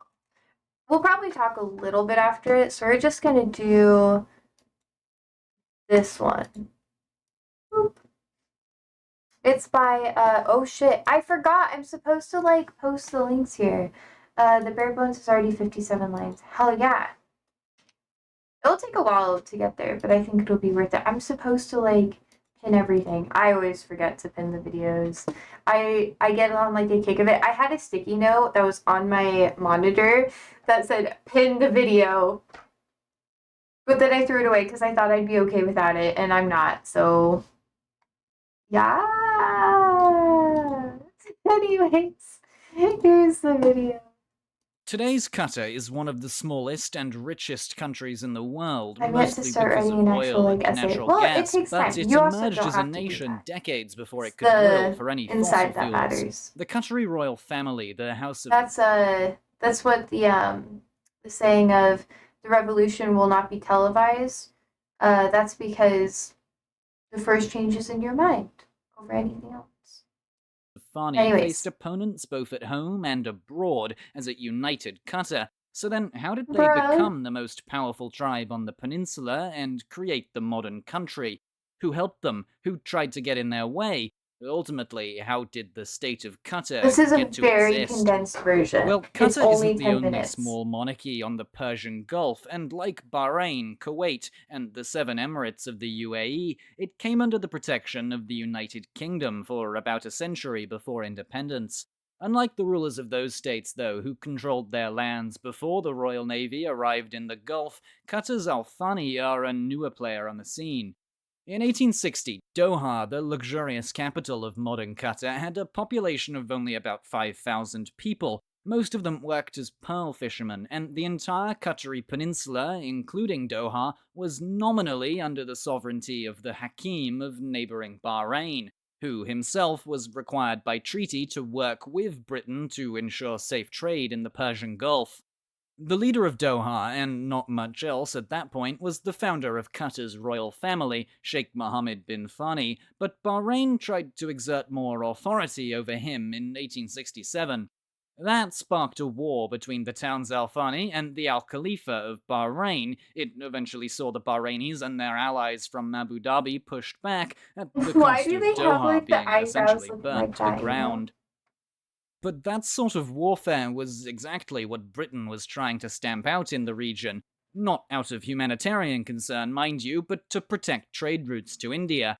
In fact, until Indian independence, Britain's Persian Gulf protectorates were under the jurisdiction of India's viceroy rather than London directly. We should talk about this later, The history, war was because I think condemned it'll by be an Britain's interesting resident conversation. commissioner for the Gulf, Colonel Lewis Pelly, but he put the blame not on bin Fani, but on Bahrain's Hakim, who was replaced with his brother, and Bahrain was forced to renounce claims on Qatar. Then, in 1868, surrounded by the trappings of empire aboard the HMS Vigilant, Mohammed bin Fani, accompanied by other important Qatari chiefs, signed a treaty with Britain, securing British military backing in exchange for him keeping order in Qatar. Britain needed men like Mohammed bin Fani so as to impose apparently lawful and organized government on places that were traditionally decentralized. Using local leaders to handle day-to-day administration of territories was, in fact, textbook British imperial style. In the Gulf particularly, Britain wanted to crack down on piracy, supposedly supported by the Arab sheikhs. Equally, the Al Thani needed the Royal Navy's backing to make headway in asserting control over tribal leaders, the heads of extensive familial structures that for centuries had organized themselves not around an autocrat, but more consensus-based councils or majlis. Those who Britain termed pirates were more often than not actually combatants in disputes between clans. Still, their fairly vague support for Qatari Almost like the independence pirates in didn't the really make Mediterranean Sheikh too. Mohammed in charge of much more than Doha. I mean, Plenty they of did other have some tribes actual demanded pirates. rights to be heard and to It's influence the cool. ruling sheikh. Some of the more important clans, the Al Bin Ali and the Al Sudan, controlled land to the south of Doha and had both ruled the town itself at some point. Then the Al Naim to the north paid only lip service to the Al Thani, instead aligning themselves with the Bahraini Oh, yeah, Al I can see Khalifa, who still controlled what was then the peninsula's largest settlement, Zubarah. In practice, Sheikh Mohammed was much more of a first among equals, a Qatari spokesman to Britain than an actual ruler, but that would begin to change under his son, Jassim bin Mohammed Al Thani. In the 19th century, another power, the Ottoman Empire, was attempting to exert influence over the Persian Gulf. Jassim bin Mohammed, usually considered the first emir of Qatar, took advantage of that and actively played British and Ottoman interests against one another.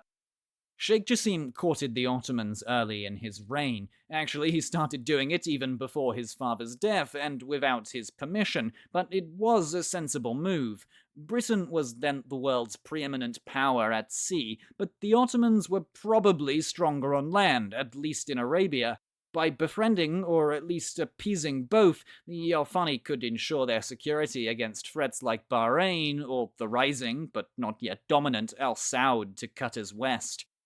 With tacit British approval, the new emir sacked Zubarah in 1878. IMO, the Ottomans they would have been able to have more control in this area if it wasn't for the Saudi family or the Saudi empire that existed.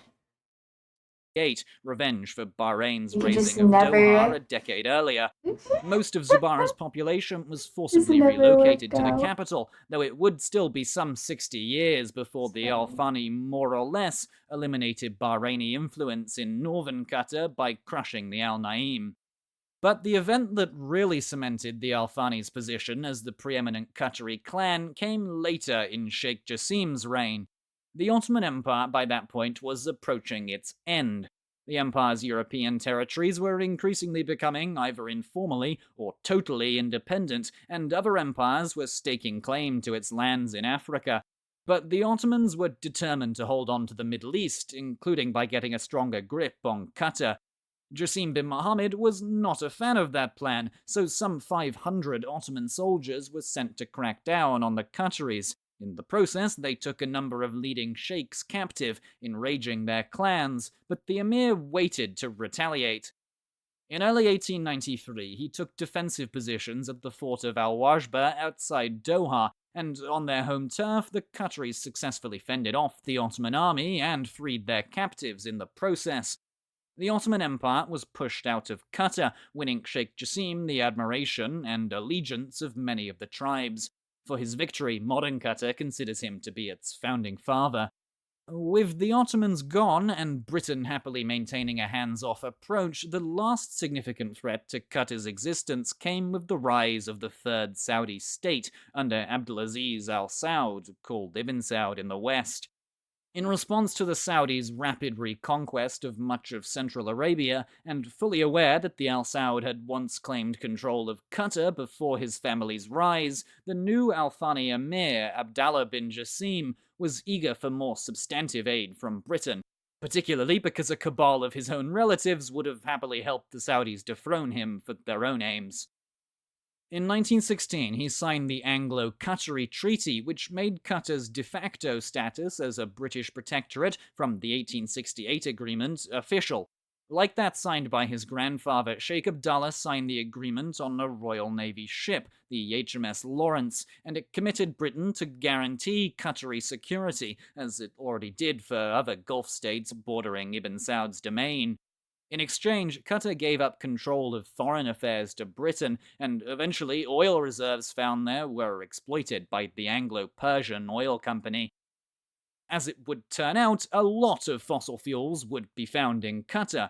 With Britain ensuring security and oil and natural gas ensuring prosperity, a succession of Al Thani emirs were able to transform Qatar from a backwater in 1940, around the time the pearl industry dried up, to a burgeoning oil state by the time of its independence in 1971.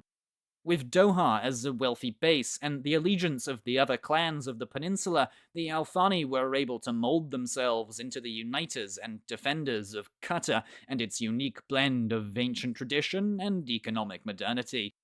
The rulers of Qatar's only land neighbor, the Al Saud of Saudi Arabia, also had to fight to create their state.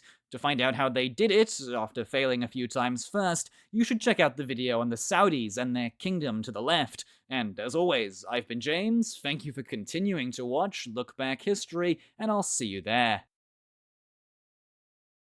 It's a lot longer than that, but there's a lot more stuff. So eventually they started getting more invested in like natural gases, which they found like out like kind of off their coast a little bit, and that's where they got a ton of money. And obviously like Saudi Arabia and the UAE and other nations in the Gulf have tried to take more influence over Qatar over the past like years or so, but it never really worked because Qatar, because it sticks out like that, it's very important for like trade and that sort of thing too. It's like I don't know. There's lots of different history and stuff that goes into it. But for the most part, they're seen as some of the more peaceful countries or state in the region, which is, yeah. Saudi Arabia doesn't really get super involved in conflict either anymore. They're more like, they want to, a lot of these countries, for the most part, have an invested interest in staying more neutral than a lot, not like neutral as in like not picking a side or whatever, but they don't actively participate in a lot of wars unless provoked, because they make their money via like trading gas and now tourism and stuff, and it's hard to bring people in if you're just constantly at conflict with other people or at war and stuff. So that's a very, very, very condensed version. Very condensed. There's lots of other things that come into play too. But yeah, hope you learned more. But Doha is a very, very modernized city. I think it's like obviously not as fancy as like, oh, some of the other major like cities that exist. But yeah, it's like it's very simplified. But I also agree it is a pretty cool video out. It's hard to find English videos that aren't like filled with a lot of bias towards like Europe and promoting other countries and stuff, but it's not like the imperialism and stuff like that, which isn't super great. The other video that I was thinking about showing you guys, let me turn off my audio so it doesn't like start playing. It goes a lot more in depth. Let me see. It is. Goes quite a bit more in depth. But I'll just like send you the link so you guys can learn more if you want to. It's how Qatar became the world's most OP country. Which there's lots of like little details and stuff like that. Because Qatar does have a very, very big lots of good financial stuff. But yeah, I also don't like this longer video as much because of sometimes it can be a little goofy. But Doha is a really nice city. I've visited more than 5 times. Hell yeah. I personally think it's like, so like Dubai, in the UAE, how people say it's very soulless. I think Doha is like a soulful or a more like cultured version of Dubai. Maybe not like the super big, like the islands or whatever that they put off the coast of Dubai or anything like that. But I think it's really cool. I want to go there. There's so many places I want to go. And I feel I'll go there one day. But Doha is really popular for people to go to. I know we were talking about how Qatar holds a lot of soccer tournaments and like major soccer events. They have a really good soccer team there, or football for everybody else. We were watching a video on that, or there was a little clip that was shared last time I was streaming, like, and we talked about it. I think that was earlier this week. That was either, I think that was Monday or last Friday, one of the two. We talked about it. It was on a free day. Hi, Mike. Oh, he's such a good boy. Yeah, I want to go there really bad. There's lots of really cool cultural stuff to see.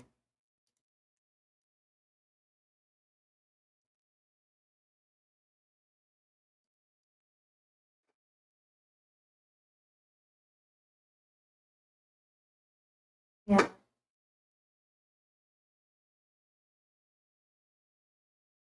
They have Formula One, which is coming November 27th. I would love to go to like a formula race there. Taekwondo, obviously, like, there's just so much stuff that's happening there all the time. And it's really pretty. I think it's really pretty there. IMO. But I do have to go soon. The next couple of minutes, because I do have to cook. Al says, yeah, Qatar hosted the World Cup for football, which is really impressive for a small country. Oh, yeah.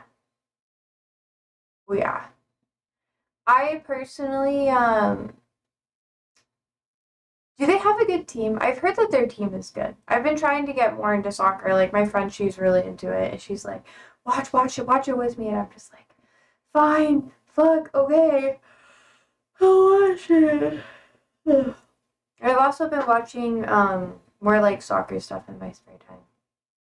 Catch up, because some of you guys are really into it, too, and I'm like, shit, I gotta catch up, too. I'm dropping the ball. But, if you like F1, visit Bahrain as well. I want to see more F1 stuff.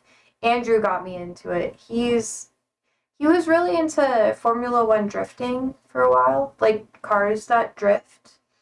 But I'd like to see, like, I like more traditional Formula One. I think that's really cool.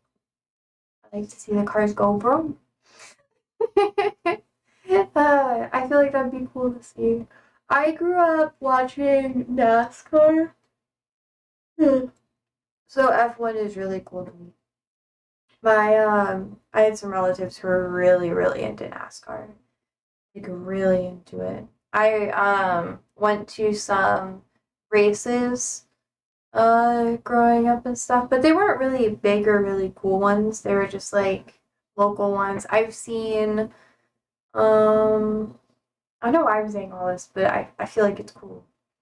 But you know, like when they have like the big trucks and they like go against one another, and they try to destroy each other, like Demolition Derby. I've seen that. It's just really loud. I have to wear like earplugs. It's too much. But yeah, whenever you visit the Middle East or want to practice Arabic, reach out. Well, yeah, if it wasn't a Tuesday or a Thursday, then I would definitely practice more. Because it makes me so nervous to say anything. But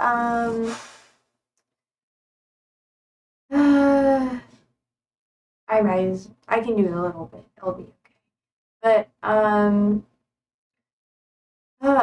so nervous. I haven't spoken Arabic on stream in like months. Like all of you guys are like so busy, and it's always so late for you, so you never really show up. I messaged some of you guys in Arabic and stuff, but then I can check everything.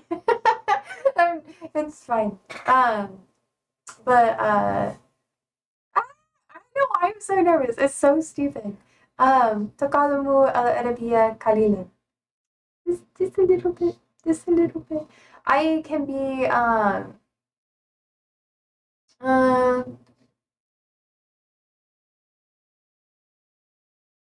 أنا أدرس كل is it yeah كل يوم like every day. I'm not super good at it. Oh أنا أدرس الأدبية كل يوم. So I study every day. Yeah, you got it. It's the second hardest language for a reason. I know. I'm way better at listening to it than I am speaking it. Because, like, speaking it, you have to sit there and you have to do the sentence structure, and that is hard. That is hard. Yeah. Esculium every day. Yes! Okay, cool. Yeah. It's also an kulishe. Kulishe is every year. I remember that. What else is there? What else can I? Most of what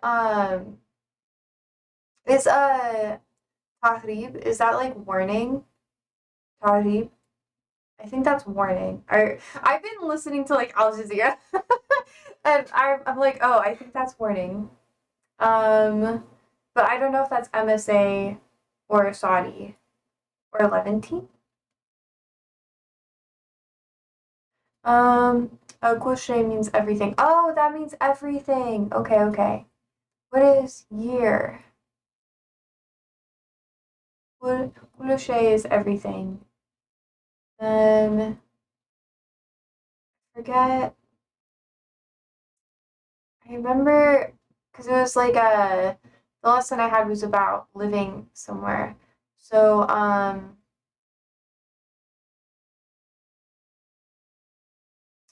Sanaa is here. Yeah. So a very long time is like mundu zaman tawil. It's like very long time. Yeah. أعيش هنا منذ زمان طويل. I've been living here a long time. But that's more Saudi, like Gulf. I don't know how to say that in Levantine.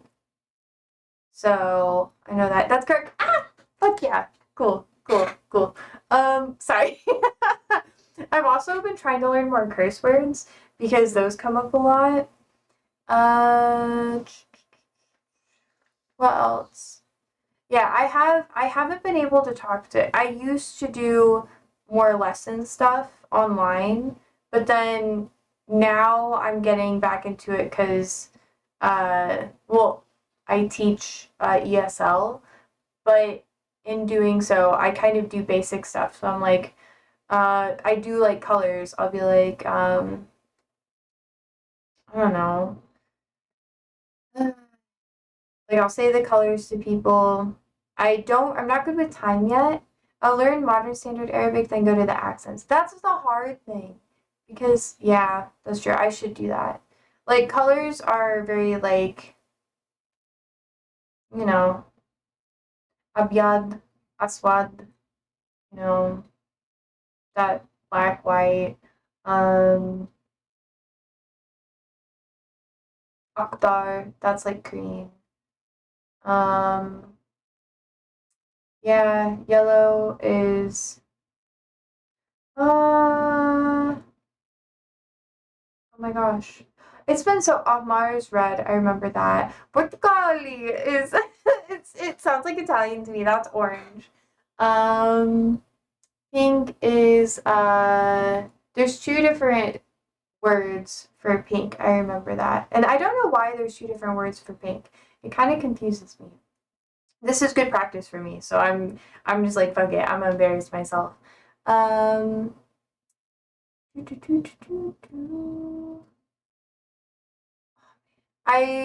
I was like working with plants and that's how I was remembering it. There's less like pink flowers that I have. Pink is wardi. Yeah, wardi. Let's see. I always forget purple because I haven't done that as much. And brown because these are like colors that I don't experience as much in my everyday life. So it's like as I'm like wearing a brown shirt, which is ridiculous. But yeah, pink is wardi. Blue is azul, I think. Um, yeah, I'm better when I like have something to look at. you know, that has all the colors. And now I feel like super bad because like I can't remember. But anyways, I've been trying to like learn lots more conversational stuff because then it's like easier to consume content. But yeah. Yeah, some people say Zari for pink, but it's uncommon. That's what I thought. Okay, cool. That makes me feel better. And I've also been watching lots of new stuff in Arabic because it's all in standard Arabic. So that's why the colors aren't as like, you know, I can do numbers and stuff like, you know, oh my gosh, my brain is like fucking, oh no, I'm so nervous that my brain is just not working. Oh my god, yeah, starts with a W. Don't tell me, don't tell me. Tell me, I'm too nervous. I always get like so scared, and then my brain's like blank, blank. Oh, Wahed, Itnan, you know, and like it goes on and on like Wahed, Itnan, Thalita, Arba, Hamza, Sita, Sabah, Thamenya,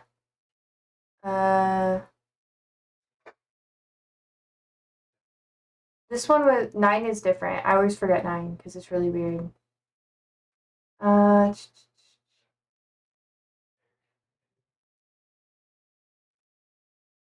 remember what it looks like. It's just my brain is just not like, what is 9? Wait. Sita, Spa, Samanya. Fuck. And I know 10 is Ashara'a. But I can't remember what 9 is. Give me a second. It's weird. It's like the different one. What is 9? God, now I have to know. It's gonna like fuck me up. I have it like in my notes. Yeah. صفر واحد اثنان ثلاثة أربعة خمسة ستة سبعة ثمانية تسعة. Yeah, and عشرة. If you want to get better accent, more TV shows would definitely do it. Yeah, it's true. It's true. And my problem is like I need to watch more like Arabic TV shows. I'm also learning I have to do Japanese for like my classes and stuff because I don't have the ability to take Arabic classes, otherwise I would.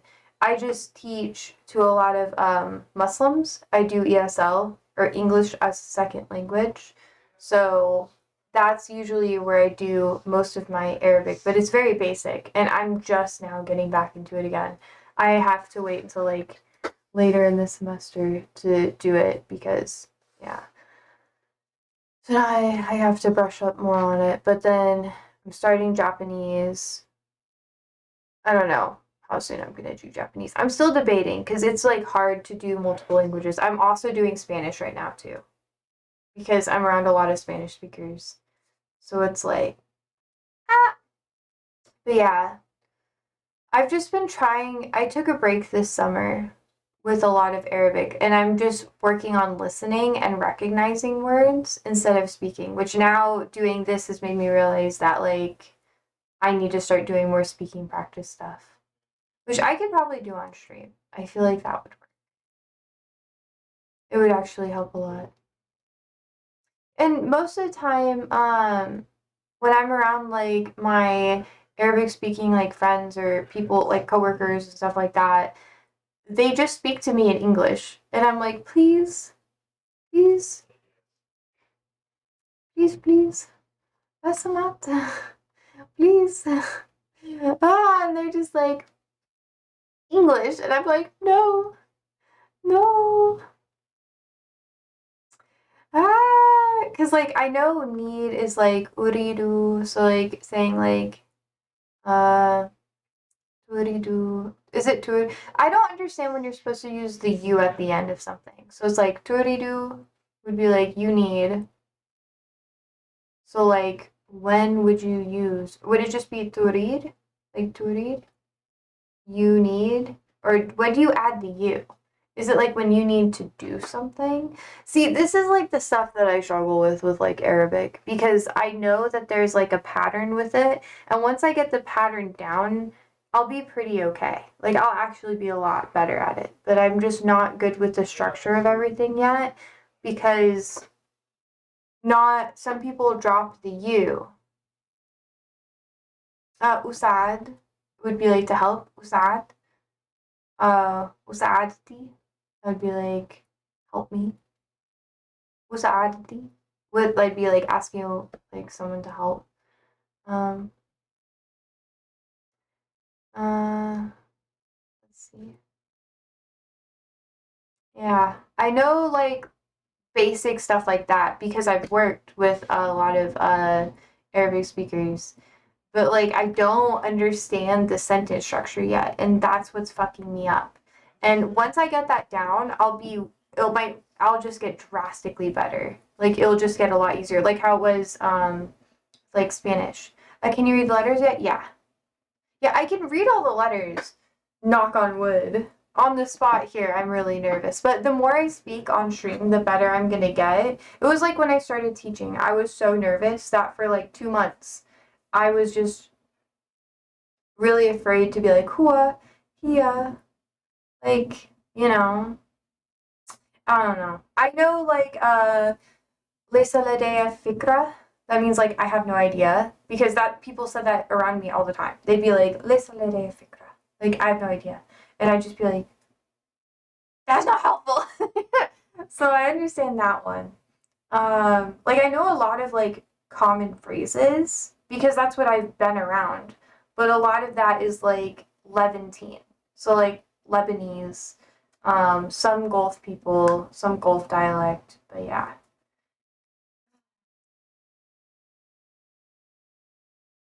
Ah!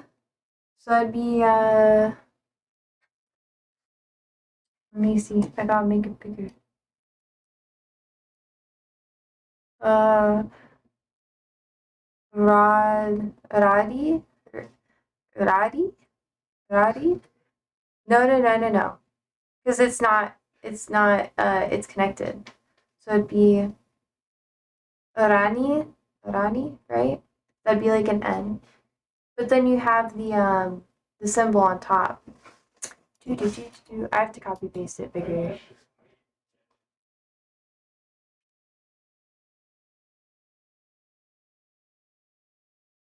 Oh, Raini? Would it be Ray? Bray? What is it? How do you pronounce it? This is actually hard for me. I don't know why. The Hamza confuses me. What does that mean? What does that mean? See, like, I'm not super good yet. I have been working on it. I'm way better at, like, listening and recognizing what people say. Because that's what I'm like with Spanish, too. Because people can speak to me in Spanish, and I primarily understand what they're saying, but I'm not good at speaking it back. Partially, I'm socially anxious. Also, yeah. Yeah.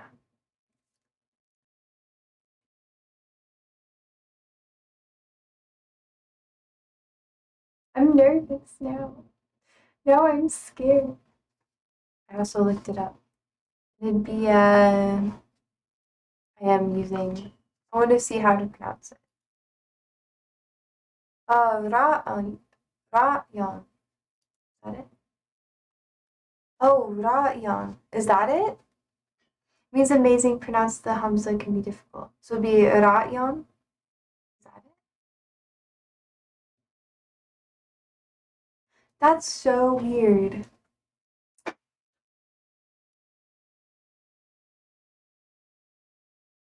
Ra'yon.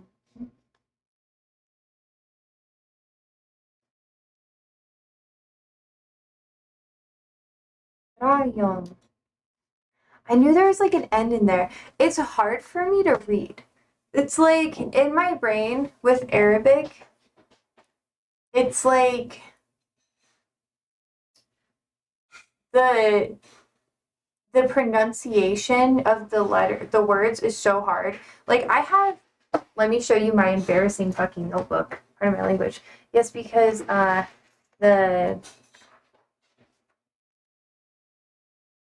doesn't exist in English. That is true. Rayon. That is true. That is true. But like, I have to be like akid tumzahin, which means like you must be joking. Ahrini, which means show me, all that sort of thing. I have to fucking, pardon my language. But I have to write all of it down just over and over, and I have pages, like I know like mushuklik. So I'm trying to take like phrases that I understand and that I already know in Arabic, and then start writing them so that I can recognize the letters better, because that's like what's helping me the most. So like mushuklik, mu mushkila would be like no problem, you know. Mushuklik would be like none of your business. Like I know that one because I asked a lot of questions and they'd be like, none of your business, Josie. Shut the fuck up. And I'd be like, like, yeah, like tushihitu means like to watch. I don't know. Fulful. I love the veggies. It's so fun. Like fulful is pepper. Oh man, what is it? It's like ah, ba- bottle. I think is like onion. Bottle. Bottle. I don't know. And carrot is really funny. I just like I know some of them, and like that's just basically been like what I do. I've just been taking this stuff. A full kind of runs through. I know, it's so cute. I think it's so fun. Like tahrib is warning, that sort of thing, because like you see that in like tons of footage, like bisura, which would be like hurry up. So like sura, like hurry.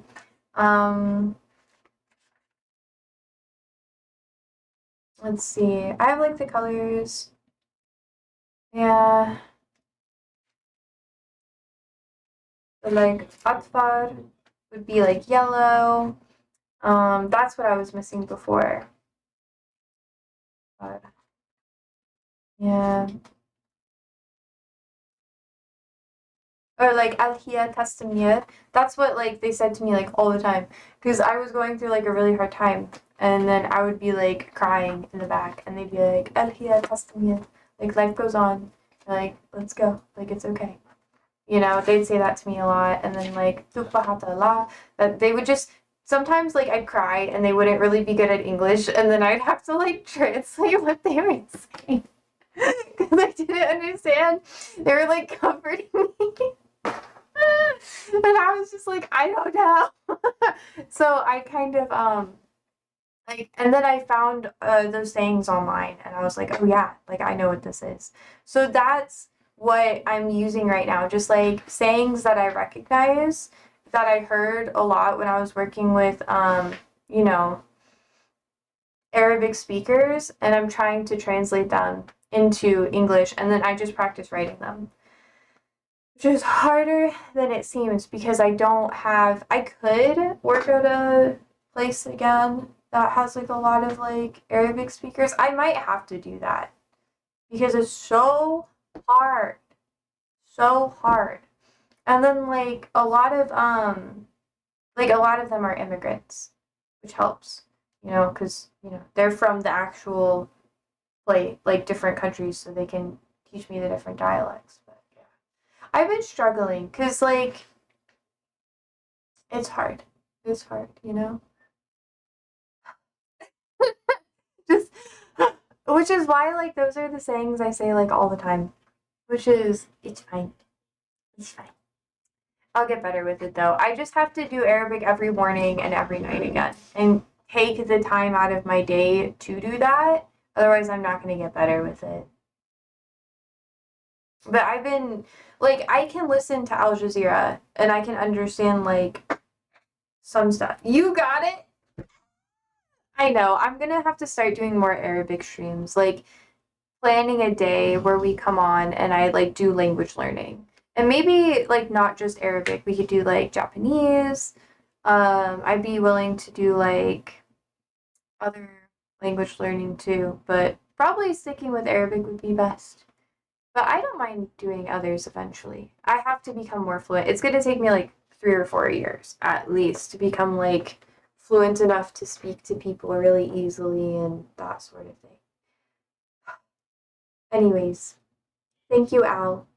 I appreciate it. It'll get better.